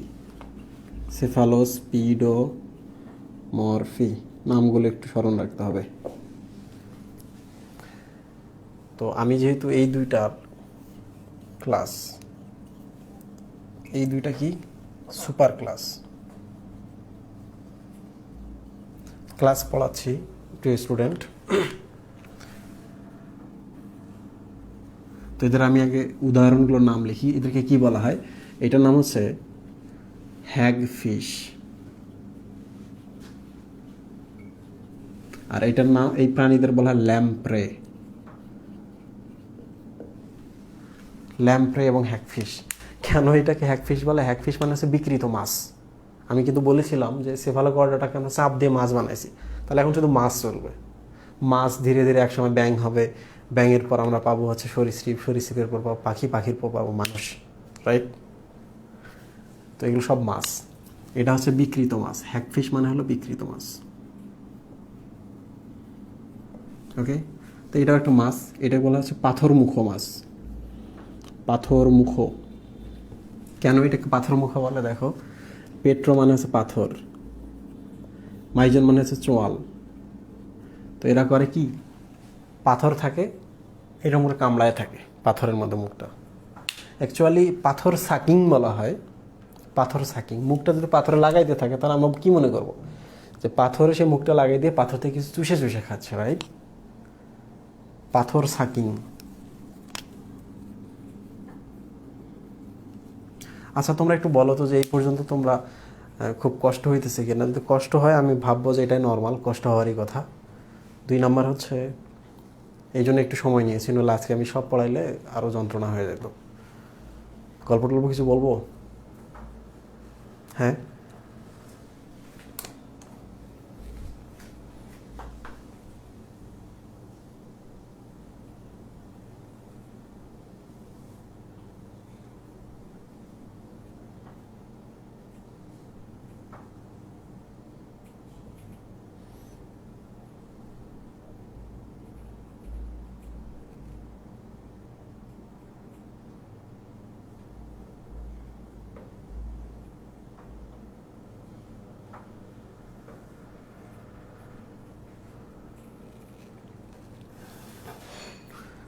অনেক কাল আগে একজন এনডিসির পোলা আমাকে বলেছিল যে সে আমার সমালোচনা করত। তখন আমি প্রথম ঢাকা শহরে পড়ানো শুরু করেছি। ছোট ছোট টিফিন বিভিন্ন জায়গায় বিক্রি হয়, তো এনডিসির সামনেও আমরা একটা জায়গায় রেখে দিয়েছি। তো সে আমাকে মেসেজ করছে যে এই নোটগুলো এনডিসির পোলাবানদের জন্য নয়। তো প্রথমত আমার একটু মন খারাপ হয়েছে এটা দেখার পর, যে আমি তো সহজ করার জন্য লিখছি, লজিক তো তখন দিই নাই। যদি লজিক দিতাম তাহলে ব্যাপারটা হলো তাদের জন্য হতে পারতো। তো এই ছেলেটা পরবর্তীতে কোনো এক পাকে চক্রে আমাদের ক্লাসে জয়েন করে। তো ক্লাসে জয়েন করার পর অনেক দিন পর একেবারে শেষ মোমেন্টে সে বলছিল, ভাই আমি একদিন বলতেছি যে তাড়াতাড়ি শেষ করে দিই, বলতেছে ভাই বেসিক পড়ান বলে আসছি, বেসিক পড়ান না পড়াইলে চলে যাবো। কিছু বুঝলা? বেসিক পড়ান বলেই আসছি, ডিটেল পড়ান বলে আসছি, ডিটেল না পড়ালে চলে যাবো। তো বিষয়টা আমার আসলে লাগলো, মানে পজিটিভলি লাগলো এই প্রথম তার কথা। তো পজিটিভলি যখন লাগলো তখন মনে হলো আসলেই বেসিক পড়ানো উচিত। বাংলাদেশে অনেকজন বায়োলজি পড়ায়, ট্রিক দিতেছে, সূত্র দিতেছে, ছন্দ দিতেছে, আমিও এগুলো দিই, এগুলো লেখা আছে টিফিনের মধ্যে, তোমরা ওখান থেকে নিতে পারো, ইটস ওকে।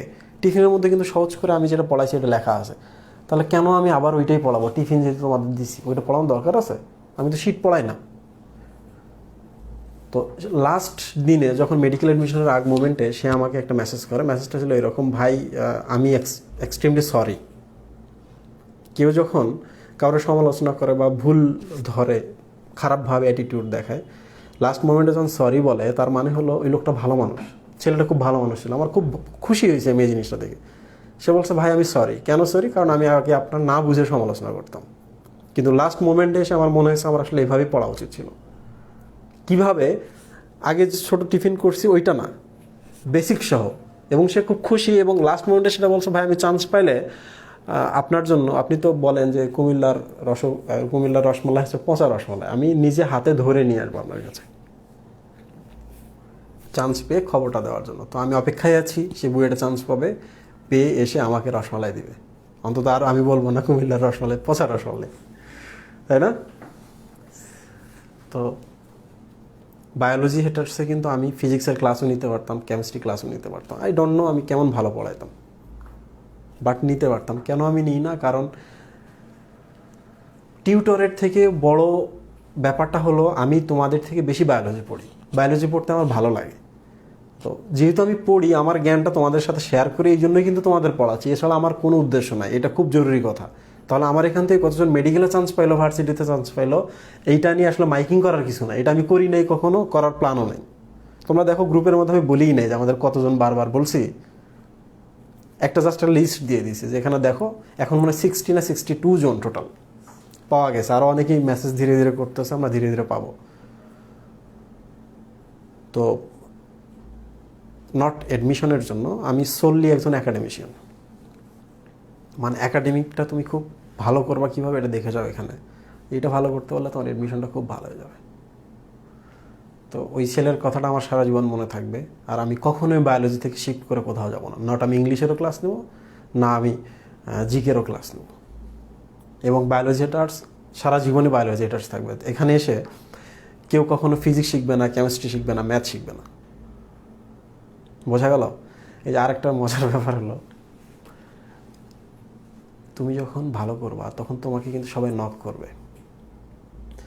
আমি যেহেতু আমাদের গ্রুপটা এই লকডাউনের সময় খুব ভালো করেছে, মানে রিচ বেড়ে গেছে, স্টুডেন্ট পড়াচ্ছে অনেক, একটা বড় লিস্ট আর কি, রাইট মুন্না? তো অনেক কোচিংয়ের টিচার আমার নক করে, আমরা পড়াই, আপনি আসেন, কোলাবোরেশন করি, তাতে আমার অনেক স্টুডেন্ট আপনার কাছে যাবে। আমার তো 400, 500, 1000, 2000, 10,000 স্টুডেন্ট আছে, আপনাকে দিলে আপনার অনেক স্টুডেন্ট, আপনার লাভ হবে। তখন তারা বিশাল বিশাল মেসেজ লেখে, আমি কিন্তু এদের সাধারণত মেসেজগুলো দেখি না, রিপ্লাইও দিই না।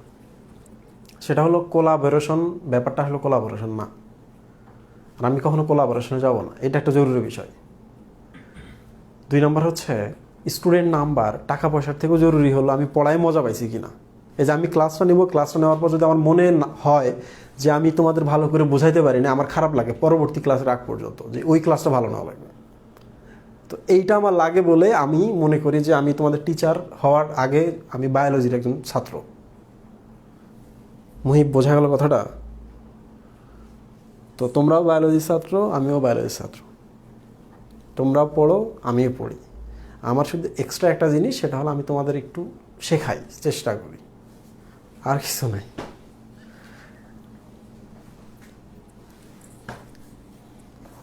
তো এই জন্যই সম্ভবত যে কিছু কিছু কলেজে আমাদের একটু, মানে আমার একটু পরিচিতি আছে, তো এই জন্যই আমরা সাহস করতেছি যে আমরা লকডাউন শেষ হয়ে গেলে অফলাইনে ওই সব জায়গায় যাব, ওখানকার স্টুডেন্টদের পড়াবো, তাই না?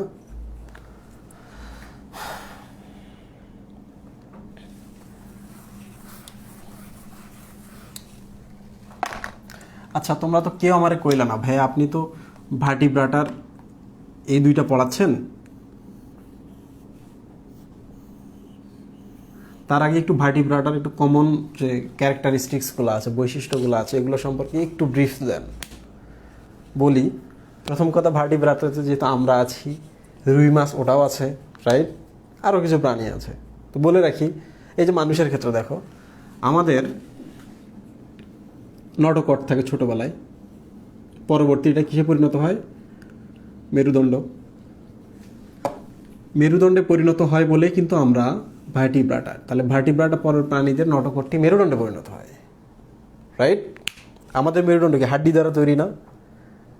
তো ব্যাপারটা এমন না যে সবার হাড্ডি দ্বারা তৈরি হবে। যেমন ভার্টিব্রাটাতে কিন্তু রূপচাঁদা মাছও আছে, পমফ্রেট। একটু খেয়াল করে দেখবা, রূপচাঁদা মাছের হাড্ডিগুলা তরুণাশ্রীময়, খেতে মজা, এই জন্য কাটাসহ খাওয়া যায়। তার মানে মেরুদণ্ড শুধু হাড্ডি নির্মিত হবে না, তরুণাশ্রী নির্মিত হতে পারে, রাইট? এক। দুই নম্বর হচ্ছে, আমাদের এই যে উপরে একটা স্নায়ুতন্ত্র থাকে, রাইট? স্টুডেন্ট একটু ভালো করে খেয়াল করো, এটা নটোকট ছিল, তাহলে এটা নার্ভ কর্ড বা স্নায়ু। ভার্টিব্রাটার ক্ষেত্রে হয় কি, সামনটা একটু পেঁচিয়ে পেঁচিয়ে এরকম একটা মস্তিষ্ক তৈরি করে, রাইট? ঠিক কি না? তো যখনই মস্তিষ্ক তৈরি করবে তখন এটাকে সেভ করা খুব জরুরি, কারণ এরা উন্নত প্রাণী। উন্নত প্রাণীদের যেহেতু চিন্তা ভাবনা করে ব্রেন দ্বারা এবং হচ্ছে সুষুম্না কাণ্ড দ্বারা তারা কাজ করে, তাহলে এগুলোকে সেভ করতে হবে। সেভ করার জন্য কিন্তু দেখো, এই যে নটোকটটা হাড্ডি হয়, হয় তরুণাস্থি কিংবা অস্থি হয়ে এইটাকে ঢেকে রাখে। বুঝতে পারছো? তাহলে দেখো তো কী জিনিস আসলো এখন। নটোকটটি মেরুদণ্ড হয়ে স্নায়ুরজ্জুকে ঢেকে রাখে। এক, মাথাটাকে ঢেকে রাখার জন্য দেখো একটা খুলি তৈরি করছে, এটার নাম হচ্ছে ক্রানিয়াম, তাই না? তাহলে বলো তো, ভার্টিব্রাটা পরের প্রাণীদের কি ক্রানিয়াম আছে কি নাই, মাথার খুলি আছে কি নাই? আছে বলে আমরা বলি যে ভার্টিব্রাটার আরেক নাম হচ্ছে ক্রানিয়াটা। ক্রানিয়াটা, আটা মানে বহন করে বা সংযুক্ত। কি সংযুক্ত? মাথার খুলি বা ক্রানিয়াম। ওকে প্রিয় স্টুডেন্ট, আমি যখন সেফালোকর্ডাটা পড়িয়েছি তখন কিন্তু আমি মায়োটোমের কথা বলছি। শরীরে মাংস মাংস মাংস মাংস মাংস আছে, প্রত্যেকটা খণ্ডে একটা করে স্নায়ু চলে গেছে। কি স্নায়ু? স্পাইনাল স্নায়ু বা এই সুষুম্না থেকে যে স্নায়ুটা গেছে, এখানে একটা খণ্ড, এখানে একটা মাংসের খণ্ড, এখানে একটা স্নায়ু চলে গেছে, রাইট? তাহলে একটু দেখো তো, আমাদেরকে মাথা তৈরি হয়েছে না? মাথা যেহেতু তৈরি হয়েছে, তাহলে মাথা থেকেও তো স্নায়ু বের হবে, ঠিক কি না? তো এইটার নাম যদি সুষুম্না স্নায়ু বা স্পাইনাল নার্ভ বলে, তাহলে এটার নাম কি? মাথা বা এই যে ক্রানিয়ামের ভেতর দিয়ে বাইর হয়েছে যেহেতু, এই জন্য এই স্নায়ুগুলোকে বলা হয় ক্রানিয়াল নার্ভ বা করোটিক স্নায়ু। করোটিক স্নায়ু। তাহলে বলো তো, পৃথিবীতে একটা জায়গা বা একটা জায়গার প্রাণীদের শুধুমাত্র করোটিক স্নায়ু আছে বা ক্রানিয়াল নার্ভ আছে, কাদের? ভার্টিব্রাটাদের ক্ষেত্রে। আগেরগুলোতে নাই, কারণ আগেরগুলোতে ব্রেন তৈরি হয় না। কিছু বুঝলা? মজার না? তো এখন বলো তো, যে স্পাইনাল কর্ড থেকে যেহেতু স্নায়ু বের হলো, নাম রাখলাম স্পাইনাল স্নায়ু। ব্রেন থেকে বের হইলে নার্ভটাকে আমরা ব্রেন স্নায়ু বলতাম না? তাহলে কেন আমরা এই যে খুলির নামে স্নায়ুগুলোর নাম রাখলাম? Any idea? কোনো আইডিয়া নেই? আচ্ছা, যেখানে পদ্মা নদী উৎপন্ন হয়েছে ওখানকার নাম গঙ্গা, রাইট? যখন বাংলাদেশে ঢুকছে নামটা কি বদলে যায় নাই, ওই জায়গার নাম অনুসারে পদ্মা। আর অনেক নদী আছে যে এলাকার উপর দিয়ে গেছে ওই এলাকার নাম ধারণ করছে কি না? তাহলে দেখো তো, ব্রেন স্নায়ু বা সেফালিক স্নায়ুগুলা যেহেতু ক্র্যানিয়াম বা মাথার খুলির ভেতর দিয়ে বাইরে হয়েছে, এই জন্য এটার নাম হচ্ছে খুলি স্নায়ু বা ক্র্যানিয়াল স্নায়ু। কিছু বুঝলি? এইটার নাম হচ্ছে ক্রানিয়াম। ক্রানিয়াম, এইটার নাম মাথা বা সেফালো। আসছে তো সেফালো থেকে স্নায়ুগুলো, তাহলে এটার নাম হচ্ছে সেফালিক নার্ভ হওয়ার কথা ছিল, তাই না? তো সেফালিক নার্ভ না হয়ে গেছে ক্রানিয়াল নার্ভ। কেন? কারণ এই স্নায়ুগুলো আসলে বের হয়ে এই ক্রানিয়ামটাকে ফুটো করে বেরিয়ে আসছে। কিছু বুঝলা? তাহলে ভার্টিব্রাটার একটা বৈশিষ্ট্য হচ্ছে তাদের করোটিক স্নায়ু বা ক্রানিয়াল নার্ভ থাকে। করোটিক মানে হচ্ছে মাথার খুলি। ওকে, মিশাই দিই, জায়গাগুলো খুব খারাপ হয়ে গেছে।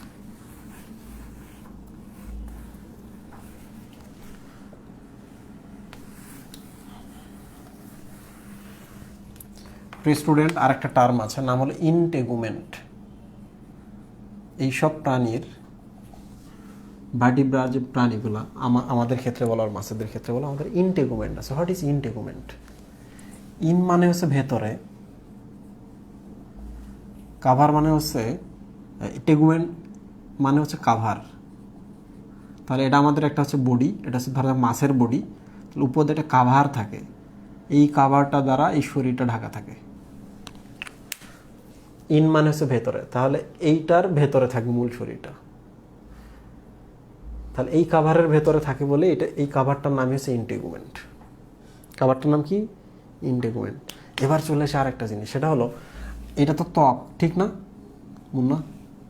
ত্বকের দুইটা লেয়ার থাকে, একটা হচ্ছে একবারে বাইরেরটা এপিডার্মিস, এর ভেতরে যেটা আছে এটার নাম হচ্ছে ডার্মিস। একটু খেয়াল করতো, একবারে বাইরে তাহলে এপিডার্মিস, এপিডার্মিস করতে আসবে একটোডার্ম, তাহলে ডার্মিস থেকে আসবে এর ভেতরে, বাট এর বাইরে, তাহলে মাঝখানে আছে না ডার্মিসটা, আছে কি না? তাহলে এটা হবে মেজোডার্ম। মেজোডার্ম থেকে ডার্মিস আসে, আর এপিডার্মিস আছে একটোডার্ম থেকে। ওকে, আরও কিছু ব্যাপার স্যাপার আছে, যেমন ফুলকা ছিদ্র থাকে, মাছের ফুলকা ছিদ্র আছে। মাছগুলো যখন ধীরে ধীরে উন্নত হয়ে ধীরে ধীরে আমাদের মানুষে চলে আসি, তখন ফুলকা ছিদ্রগুলো থাকে না, বিলোপ হয়ে যায়, ফুসফুস থাকে, রাইট? শুরুর দিকে যে মাছগুলো আছে তাদের ক্ষেত্রে হচ্ছে মেরুদণ্ড অস্থিময়। ধীরে ধীরে যখন মানুষ, বাঘ এদিকে আসে, তখন মেরুদণ্ড, মাছেদের আগে যারা তরুণাস্থিময়, যখন ধীরে ধীরে উন্নত হতে থাকে তরুণাস্থিটা অস্থির হয়ে যায়, রাইট? আরও অনেক ব্যাপার আছে, পার্শ্ব পা আছে, পাখনা আছে। আমাদের ক্ষেত্রে আর পাখনা নাই, এই যে এটা কিন্তু সম্মুখ পাখনা, আমরা মাছ হলে এটা কিন্তু পাখনা হইতো, রাইট? লেজ থাকতে পারে, যত উন্নত হবে, উন্নতদের লেজ আছে, মানুষের লেজ নেই। কিছু বুঝলা? তো তোমরা ভার্টিব্রাটার বৈশিষ্ট্যগুলো পড়ে নিবা। তোমাদের কি খুব কষ্ট হইতেছে? আমি কি এখানে থামাই দেবো, নাকি আমি আরেকটা ব্রেক নেব 3 মিনিটের? না,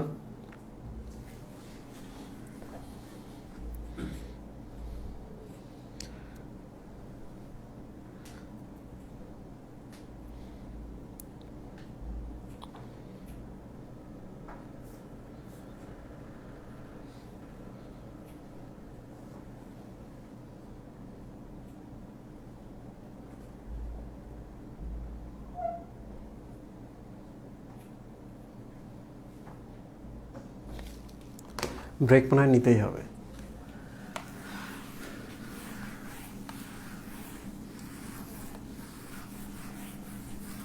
তো ব্রেকে যাওয়ার আগে আমি শুধু একটা হচ্ছে ফ্লোচার্ট আর্ট করে যাই। কর্ডাটা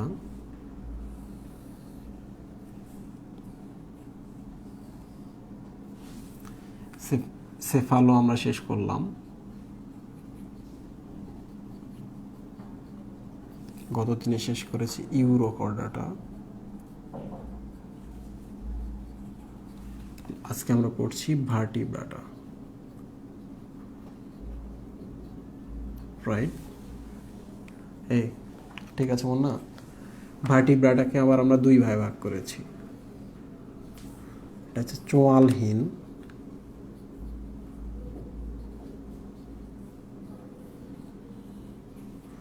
এটা হচ্ছে আর চোয়াল যুক্ত।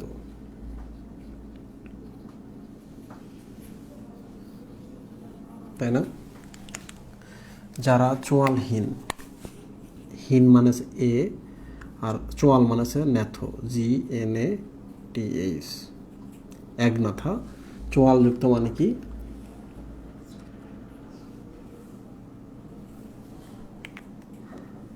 চোয়াল মানে কি? ন্যাথো স্টোমাটা। একনাথার কিন্তু আরেকটা নাম আছে, আমাদের মুখে চোয়াল আছে কিন্তু বলে দেখো মুখটা এইরকম, ঠিক কিনা? বাট চোয়ালহীন যারা, তাদের চোয়াল নাই, তাহলে গোল হবে না মুখটা, গোল। তো এইটার আরেকটা নাম হচ্ছে সাইক্লো বা গোলাকার মুখ, স্টোমাটা।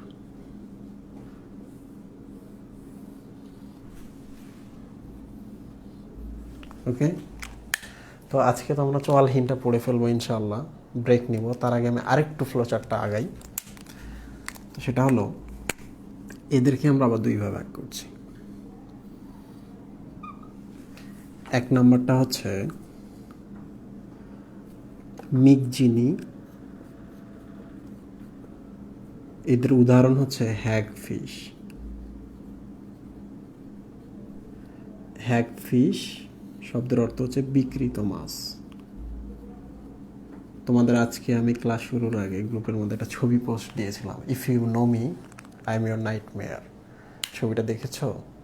ছবিটা ছিল কার? মিগজিনির ছিল, এই হ্যাগফিশের ছিল। ছবিটা দেখে অনেকে ভয় পেয়েছো, ওইটাই হচ্ছে বিকৃত ছবি। এরপর হচ্ছে মিগজিনি, আরেকটা হচ্ছে পেট্রো মাইজন টিডা, এটার আরেকটা নাম হচ্ছে সেফালোস্পিডোমরফি।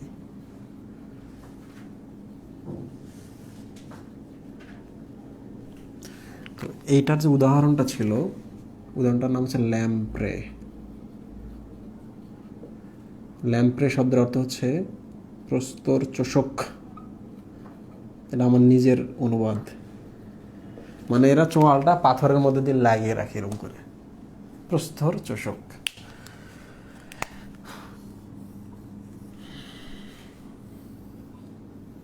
ওকে, তাহলে আমি একটা ব্রেকে চলে যাই, তার আগে আরেকটা কথা বলে যাই।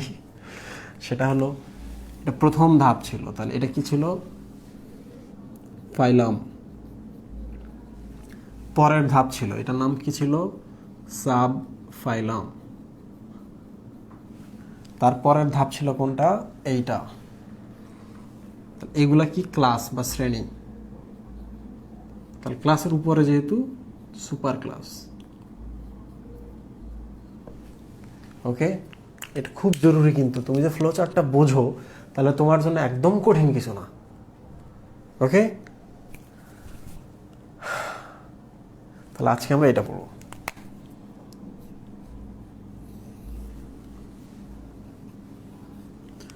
তার আগে আমি এখন একটা ব্রেক নিব 3 মিনিটের। তো তোমরা একটু রিফ্রেশড হও, চোখটা একটু সরাও স্ক্রিন থেকে।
নড়তে চড়তেই 3 মিনিট শেষ।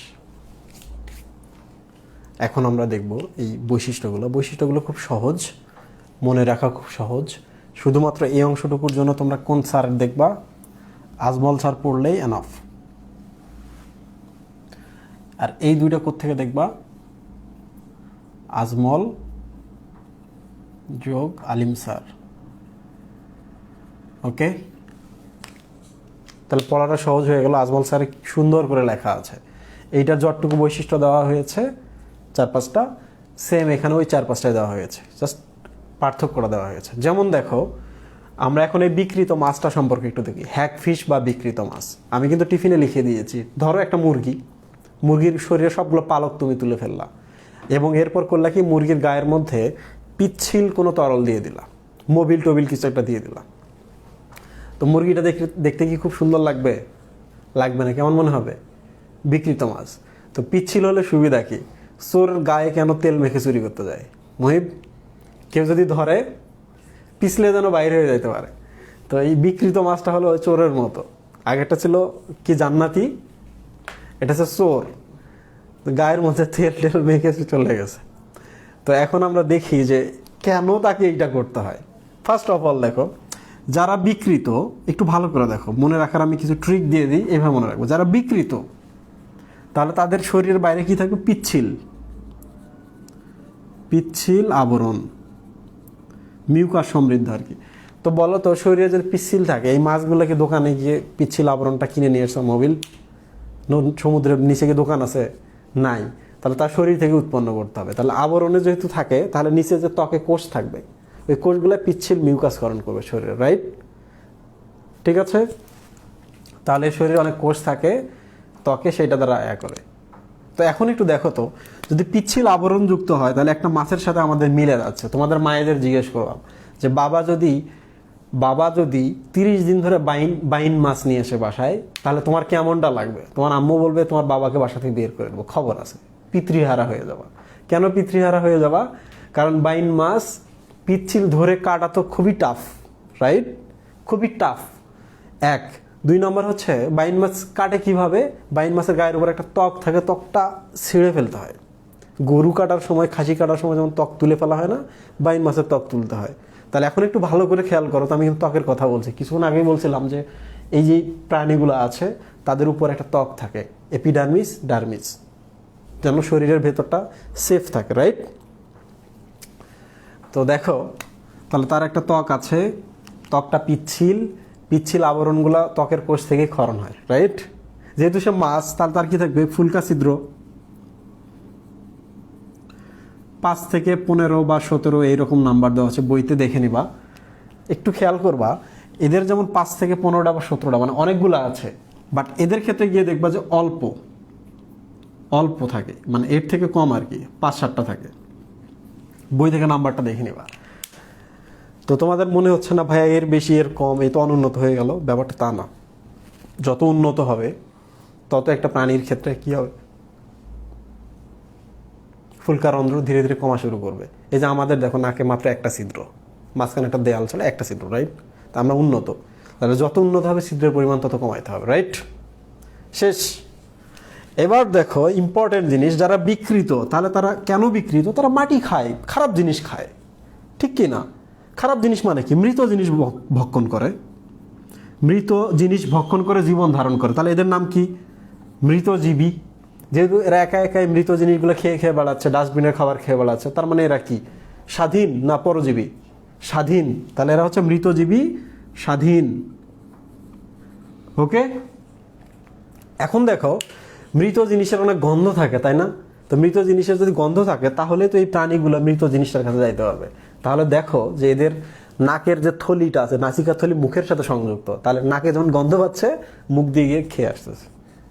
তাহলে এদের ক্ষেত্রে কি হবে? নাসিকাথলি নাকে মুখের সাথে সংযুক্ত নয়। প্রিয় স্টুডেন্ট, মৃত জিনিস খায়, তাহলে মৃত জিনিস কোথায়? মাটিতে পড়ে থাকে না আকাশে ওড়ে? মাটিতে পড়ে থাকে। যদি মাটিতে পড়ে থাকা জিনিস খায় তাহলে মাটিতে কি কি জিনিস থাকতে পারে? দেখো, 1 নাম্বার, মাটিতে থাকে হচ্ছে আর্থ ওয়ার্ম। আর্থ ওয়ার্ম মানে কি? এনিলিডা বা কেঁচো, রাইট? তাহলে এনিলিডা পরের প্রাণী খায়। মাটিতে হাঁটাহাঁটি করে কারা বাড়ায়? মলাস্কা পরের প্রাণীরা। তাহলে এরা মলাস্কা পর্বের প্রাণীদের খায়। আর কি খায়? মাটিতে যেহেতু এরা যেহেতু মৃতজীবী, তাহলে মৃত মাছ খায়, মৃত মাছ। আচ্ছা, এই জিনিসটা দেখে তোমাদের কি মনে হচ্ছে না যে এগুলো সব যেহেতু মাটিতে বা তলদেশে থাকে, প্রাণী কিন্তু সামুদ্রিক, তাহলে এরা কোথায় থাকে? সমুদ্রের তলদেশে। বইতে যা যা আছে তাই পড়বা, আমি শুধু এখানে ব্যাখ্যার জন্য ইচ্ছা মতো লিখতেছি। সমুদ্রের তলদেশে থাকে। আচ্ছা, এখন দেখো তো, এই যে তিমি মাছ দুইটা ভাসে আসছে পরপর, কোথায়? কক্সবাজার সমুদ্র সৈকতে। তো তিমি মাছগুলো তো মৃত ছিল, এগুলো ভেসে আসে, তাই না? তো সব তিমি কি ভেসে আসবে? কিছু তিমি আছে মরে পৌঁছে মাটি একবারে ধীরে ধীরে সমুদ্রের তলদেশে যাবে, তাই না? তাহলে ধরা যাক উপরে একটা হচ্ছে জাহাজ যাচ্ছে বা একটা নৌকা যাচ্ছে, শিপ যাচ্ছে, শিপের ফ্যানের মধ্যে লেগে একটা মাছ মরে গেল, ধীরে ধীরে ধীরে ধীরে নিচে নামা শুরু করলো। এরা তো আর মৃতজীবী, তাহলে গন্ধ বেশ ছুটে চলে আসছে এইরকম এরকম করে, কিলবিল কিলবিল করে, কি ভয়ানক, রাইট? তার প্রাণীদের কাছে যখন চলে আসলাম, প্রাণীটাকে তো ভেঙে ভেঙে খাইতে হবে। তাহলে এদের শরীর যেহেতু পিচ্ছিল এবং শরীরের ভেতরে ঢুকতে হবে, শরীরের ভেতরে যদি ঢুকতে চায় তাহলে হাতের মতো কিছু একটা তো থাকবে না মুখের কাছে, যে আমি একটু শরীরটা ছিদ্র করে ভেতরে ঢুকি। তাহলে এইসব প্রাণীর মুখের এখানে কর্ষিকা থাকে 4 জোড়া। এটা হচ্ছে একটা শরীর, মৃত শরীর, সে করবে কি? কর্ষিকাতে ভেতরে ঢুকে এর শরীরটা এরকম উথাল পাথাল করবে। যেহেতু পিছলা, তাহলে শরীরের ভেতরে খুব সহজে উথাল পাতাল করতে পারবে, তখন মাছটা ভেঙে যাবে, ফেটে যাবে, তখন সে খেয়ে ফেলবে, রাইট? তো এরপর চলে আসি, যেহেতু সে সমুদ্রের তল দেশে আছে, তাহলে তাকে কি ভেসে বেড়াতে হইতেছে? ভেসে যদি না বেড়াতে হয় তাহলে তার কি পাখনা থাকবে? পাখনা থাকবে? কোনো পাখনা নাই এর, ভালো করে খেয়াল করে, কোনো পাখনা নাই।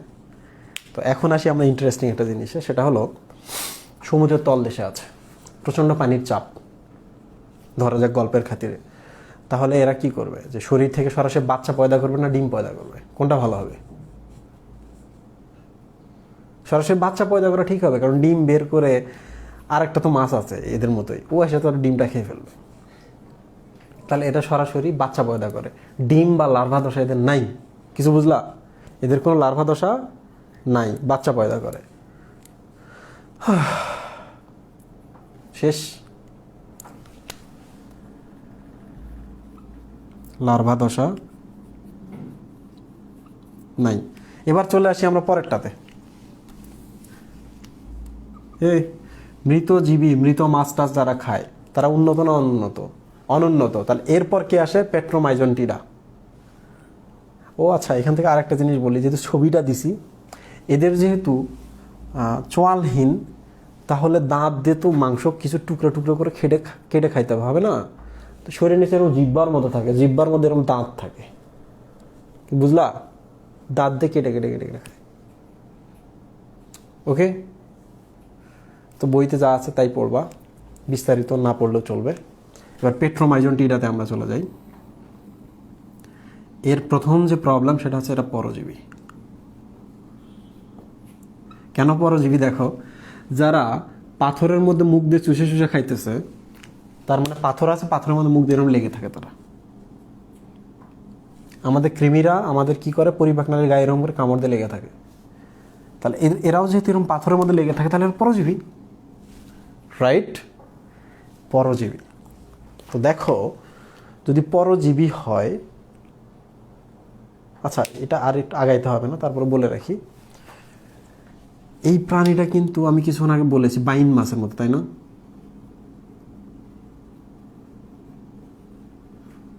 ইল ফিশ, এই ব্যাটারাও ইল ফিশ, ইল ফিশের মতোই দেখতে। আচ্ছা, এবার আমরা অন্য জায়গায় চলে আসি, সেটা হলো পাথরে যারা মুখ দিয়ে রাখে পরজীবী, এরা করে কি? বাচ্চা পয়দা করার জন্য এদেরকে স্বাদু পানিতে আসতে হয়। এদের কিন্তু আসতে হয় না, সমুদ্রের নিচে যদি বাচ্চা পয়দা করতেছে তাহলে এদের আর আসতে হচ্ছে না। স্বাদু পানিতে আসতে হচ্ছে, এদের কিন্তু স্বাদু পানিতে আসতে হয়।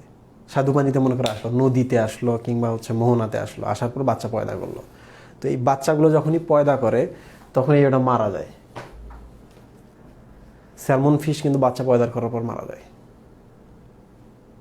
বুঝলা? তো যদি মারা যায় তাহলে বাচ্চাগুলো কি পিতৃহীন হয়ে গেল না? পিতৃহীন যদি হয়ে যায় তাহলে এই বাচ্চাগুলো কোথায় লুকায় থাকতে হবে না, কারণ কেউ তো আক্রমণ করে ফেলবে। তো বাচ্চারা করে কি, নদী ধরা যাক এটা হচ্ছে বালিচর, এখানে গর্ত করবে, গর্ত করে এই যে ভেতরে এখানে ঢুকে থাকে। কোথায়? এখানে ঢুকে থাকে, মাটির নিচে ঢুকে থাকে। এই মাটির নিচে ঢুকে থাকে বলে এদেরকে বলা হচ্ছে অ্যামোসিট লার্ভা। কি বলা হয়? অ্যামোসিট লার্ভা। তাহলে যদি কখনো জিজ্ঞেস করে হোয়াট ইজ অ্যামোসিট লার্ভা, তাহলে এটা হচ্ছে পেট্রোমাইজেন্টিডার বাচ্চা যারা মাটির নিচে ডুবে থাকে। আচ্ছা, মাটিতে কি থাকে? ছোট ছোট পোকামাকড় থাকে না, প্রোটোজোয়া থাকে। তো এরা করে কি, প্রোটোজোয়া ধরে ধরে খায়। কিছু বুঝলা? প্রোটোজোয়া ধরে ধরে খায়। তাহলে বলো তো অ্যামোসিড লার্ভা কি? যারা মাটির নিচে ঢুকে থাকে। কারা? লার্ভা। কোন লার্ভা? কর্ডাটা পর্বের লার্ভা। কর্ডাটা পর্বের কোনগুলা? সোয়ালহীন যারা। ওকে, তো আমি আর কঠিন কিছু করি না। এরপর ধীরে ধীরে বড় হয়। বড় হওয়ার পর এদের কোথায় ফিরে যেতে হবে? সমুদ্রে, পিতৃভূমিতে ফিরে যেতে হবে। পিতৃভূমিতে যদি ফিরে যায় তাহলে তখন বলো তাদের পাখনা লাগবে কি লাগবে না? এই যে দেখো, এদের পাখনা কিন্তু নাই, তাহলে এদের পাখনা আছে। কিছুক্ষণ আগে বললাম এরা হচ্ছে ইল ফিশের মতো, তাহলে এদের পাখনা মেনে নেওয়া যায়? যায় না। তাহলে ধরা যাক এটা ইল ফিশ, তাহলে এই যে এর উপরে এরকম পাখনা থাকে, এগুলো খাওয়া বিজোড় পাখনা। এই পাশে যদি থাকতো তাহলে জোড় পাখনা হতো, তাই না? বিজোড় পাখনা থাকে। তো সমুদ্রে রওনা দিয়েছে পিতৃভূমিতে। কি কঠিন লাগতেছে? পিতৃভূমিতে রওনা দিয়েছে, যেহেতু অনেক দূর যাইতে হবে, পথ চেনে না, এই জন্য করে কি এরা অন্য কোনো মাছ বা সামুদ্রিক প্রাণীর গায়ে গিয়ে বসে। কিছুক্ষণ আগেই বলেছি পরজীবী। সামুদ্রিক প্রাণী যদি গায়ে থাকে তাহলে তাকে জীবন ধারণ করতে হবে। জীবন ধারণ করতে গেলে কী করবে? কৃমির মতো, যেহেতু সে পরজীবী, একটু ক্ষত করবে। ক্ষত করে এইরকম কামড় দিয়ে থাকবে, ও রক্ত বের হবে, খাবার বের হবে, সেগুলো সে খেয়ে ফেলবে। ধীরে ধীরে বড় হয়, এরপর তার সমুদ্রে চলে যায়। তাহলে এদের কি দশা আছে? লার্ভা দশা আছে। লার্ভা কি বলা হয়? অ্যামোসিট। অ্যামোসিট লার্ভা। পরজীবী তো আমি বলেছি। তাহলে স্বাদু পানিতে আসে বাচ্চা পয়দা করার জন্য, এরপর সমুদ্রগামী হয়ে যায়। এদের পাখনা থাকে, পাখনাগুলো কি বিজোড়। আর কোনো কিছু আছে? নাই। এই তোমরা কি বুঝতে পারছো আমি কি বলছি? মোটামুটি শেষ।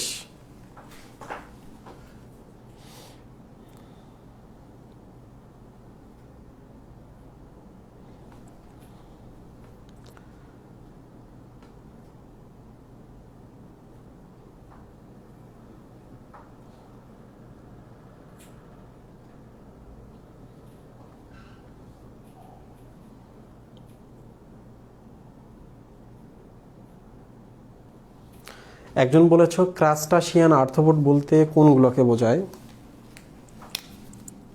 মিশাই দেই।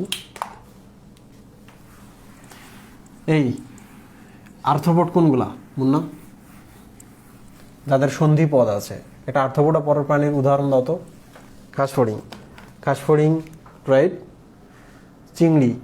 আচ্ছা বলো তো, চিংড়ির গায়ের উপর একটা শক্ত আবরণ আছে না, কাইটিনের? আছে। তো কাইটিনের শক্ত আবরণটাকে আমরা কি বলবো? ক্রাস্ট।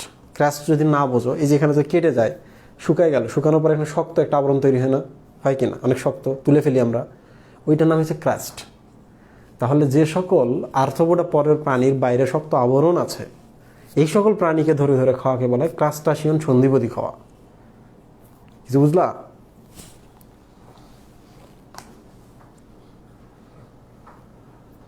ওদের ফুলকা ছিদ্র কয়টা? 5টার মতো, বইয়ে যেটা আছে দেখে নিবা। সরি, 7 জোড়া।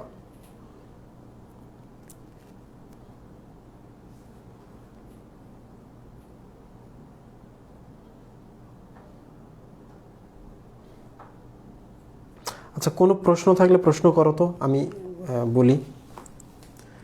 আচ্ছা, তোমরা একটা শব্দ দেখছো না, সাসপেনশন ফিডার।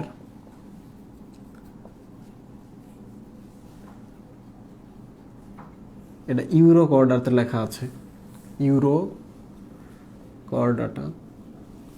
আজকে আর একটা শব্দ বলি, ফিল্টার ফিডার। এটা কোটা জান্নাতি, যেটা সেফালো।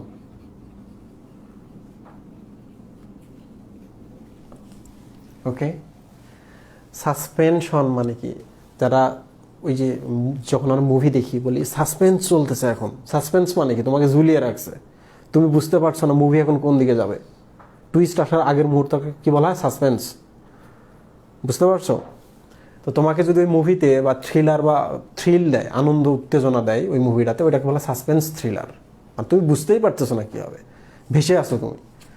তো পানিতে কিছু কিছু ভেসে থাকে, মানে উদ্ভিদ প্রাণী ভেসে থাকে, এগুলোকে বলা হয় সাসপেনশন অ্যানিমেল বা সাসপেনশন প্লান্ট। কি থাকে, জু প্লাঙ্কটন এবং ফাইটো প্লাঙ্কটন, রাইট? ছোট ছোট শ্যাওলা ভেসে থাকে কিংবা ছোট ছোট প্রাণী ভেসে থাকে। ফিডার মানে খাদক। তাহলে যে সকল প্রাণী ভেসে থাকাগুলোকে খায় তাদেরকে বলা হয় সাসপেনশন ফিডার। ইউরোকর্ডাটার প্রাণীরা এগুলো খায়। ফিল্টার ফিডার কি, তুমি যে খাওয়ার আগে খাওয়াটাকে সাকুনি করো, তাহলে এটাকে বলা হবে ফিল্টার ফিডার। কিছু বুঝলা? এই যে আমি কিন্তু সেফালোকর্ডাটার ক্ষেত্রে বলেছি, এদের ওরাল হুড থাকে, ওরাল হুড থাকে। এই যে এটার নাম হচ্ছে হুড, এসে ভেতরে চলে গেছে। এখানে সিলিয়া থাকে, ওরাল সিরি বলে। যাই হোক না কেন, এই যে ভেতরের দিকে দেখবা, এই যে আমার আঙুলগুলো দেখতে পাচ্ছ, ভেতরে দেখা যাচ্ছে। তো এই আঙুলের মতো এগুলো কিন্তু সোজা থাকে না, একটু বাঁকানো থাকে। তো পানিটা যখন এটার ভেতর দিয়ে আসে, সেফালোকর্ডাটার প্রাণীগুলা পানিটা যখন ভেতর দিয়ে আসে, তখন একটা কারেন্ট তৈরি হয় এখানে, কারেন্ট, সাইক্লিক কারেন্ট একটা তৈরি হয়, চক্রাকার একটা প্রবাহ তৈরি হয়। বুঝতে পারছো? চক্রাকার প্রবাহ যখন তৈরি হয়, তখন কিছু কিছু জিনিস এগুলোতে আটকে যায়, আর কিছু জিনিস ভেতরে চলে যায়। তো যেগুলো ভেতরে চলে যাচ্ছে আমরা বলতে পারি ওগুলোকে আমরা ফিল্টার করে খেলাম, যেগুলো আটকে যাচ্ছে ওগুলো খাচ্ছি না। তো সেফালোকর্ডাটা পর্বের প্রাণীরা ফিল্টার ফিডার, কারণ তারা খাবারকে ফিল্টার করে খায়। ওকে,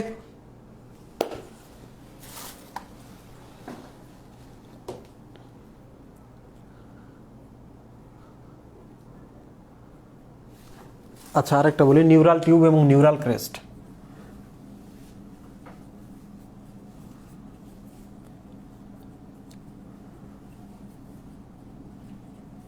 প্রিয় স্টুডেন্ট, আমাদের যে সুষুম্না কাণ্ডটা আছে, সামনে মস্তিষ্ক আছে, তো মস্তিষ্কের ভেতরে এরকম ফাঁকা থাকে, এগুলোকে আমরা ফাঁকা জায়গা বা ভেন্ট্রিকল বলি, তাই না মুন্না?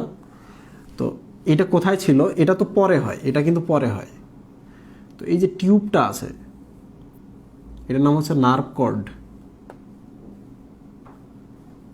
এই যে দেখো ভেতরে একটা ফাঁকা আছে, আছে না? তো এইটাই, এই জিনিসটা সামনে এসে স্ফীত হয়ে যায়, স্ফীত হয়ে মস্তিষ্ক তৈরি করে। ওকে, তো এই যে ফাঁকা জায়গাটা যেটা দেখতে পাচ্ছ, এই ফাঁকা জায়গাটায় দেখো, এই যে এখানে একটা ফাঁকা হলো, ওইটা সামনে একটা ফাঁকা, ওই ফাঁকাটা দেখো এই যে এখানে, মানে এই ফাঁকাটাই কিন্তু হচ্ছে এখানে আসতেছে।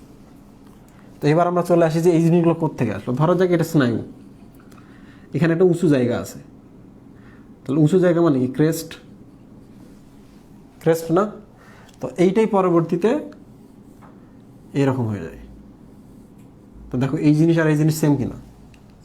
তো ওই উঁচু জায়গাটার নামে ছিল নিউরাল ক্রেস্ট, কারণ এগুলো নিউরন বা নার্ভ বা স্নায়ু বা নার্ভ কর্ড, ওটার নাম নিউরাল ক্রেস্ট। যেটা তৈরি হলো এটার নাম হচ্ছে নিউরাল টিউব। ওকে, লুমিনাস অঙ্গ কি? লুমিনাস মানে হচ্ছে আলোকিত করা, যারা আলোকিত করে আর কি। লুমিনাস মানে আলোকিত হওয়া। তো কিছু প্রাণী আছে যারা অন্ধকারে জ্বলে, কিছু প্রাণীর কিছু অঙ্গ আছে অন্ধকারে জ্বলে, এদেরকে বলা হয় লুমিনাস অঙ্গ। ঠিক আছে,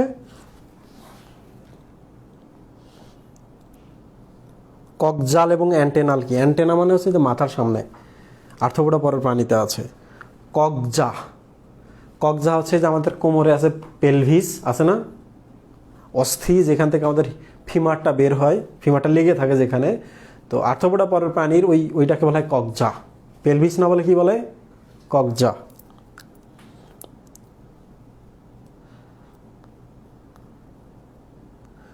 রেট্রোগ্রেসিভ মেটামরফোসিস, মেটা মানে হচ্ছে চেঞ্জ, মরফো মানে হচ্ছে আকৃতি, তাহলে আকৃতির চেঞ্জ। রেট্রো মানে হচ্ছে উল্টা, তাহলে এরা উন্নত হওয়ার কথা ছিল, না হয়ে দেখা যায় যে উন্নত জিনিসগুলো ধীরে ধীরে হারায় যায়। যেমন দেখো ইউরোকর্ডাটার ক্ষেত্রে জন্মের সময় কি ছিল? নটোকর্ড, লেজের কাছে। যখন বড় হয়ে যায় এটা থাকে না, তাহলে কি হলো? উন্নত হওয়ার বদলে কি হলো? অনুন্নত হয়ে গেল, উল্টা হইলো। এটাকে বলে রেট্রো। তাহলে এদের চেঞ্জটা বা মেটামরফোসিসটা রেট্রো বা উল্টা, এই জন্য বলা হয় রেট্রোগ্রেসিভ মেটামরফোসিস।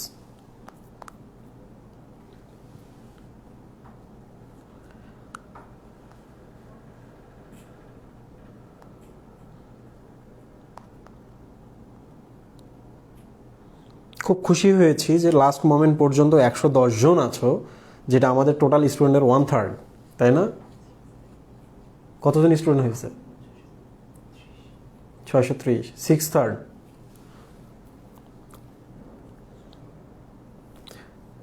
ডেট্রিটাস মানে হচ্ছে মৃত জিনিস, মৃত জৈব পদার্থ। আমরা মরে গেলে আমাদের শরীরটা মৃত জৈব পদার্থ না, আমরা তো অর্গানিক।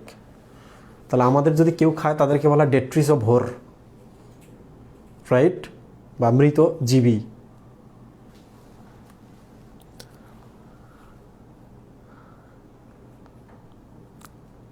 প্রতীক মানে হচ্ছে সাইন বা চিহ্ন একটা, যেমন সি, এটা হচ্ছে নির্দেশ করতেছে একটা, এটা একটা প্রতীক, কাইন্ড অফ, রাইট।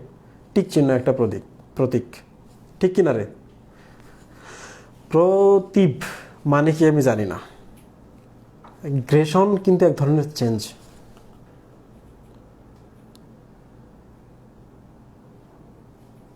যার নটোকর্ড হারিয়ে যায় তার আবার সুষুম্না কাণ্ড কেন থাকবে? রাকিবুল হাসান, নটোকর্ডটি সুষুম্না কাণ্ডে পরিণত হয়। আমাদের যে মেরুদণ্ড আছে এর ভেতরে একটা কিন্তু পাতলা স্নায়ু আছে, মানে একটা দড়ির মতো, ওইটাই হচ্ছে সুষুম্না কাণ্ড। তাহানিক রহমান বলেছে, ভাইয়া রিভিশন বইগুলো কবে দেওয়া শুরু করবেন? একটু সময় নাও, রিভিশন বইগুলোর কাজ আসলে এখনো শেষ হয়নি, আরও 3-4-5 দিন লাগবে, তারপর আমি প্রেসে পাঠাবো। তারপর প্রেস থেকে আসবে, দেনাই পাঠাবো। 10-15 দিন হাতে নাও তারপর, ঠিক আছে? এটা তো দীর্ঘদিন লাগবে তোমাদের, একটু সময় দাও, আমি ভালো করে শেষ করে বইটা।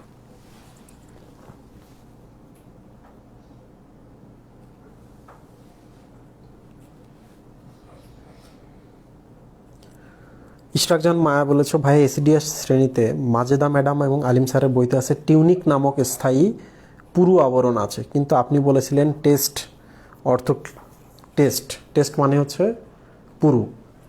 তো টেস্ট মানে আসলেই টাফ বা পুরু, রাইট? তো টিউনিক মানে পাতলা আবরণ স্থায়ী হতেই পারে কি না?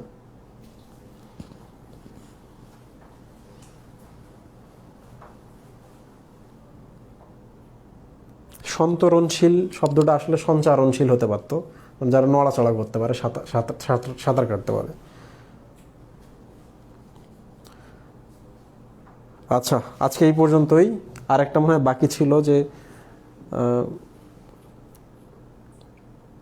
কি বাকি ছিল?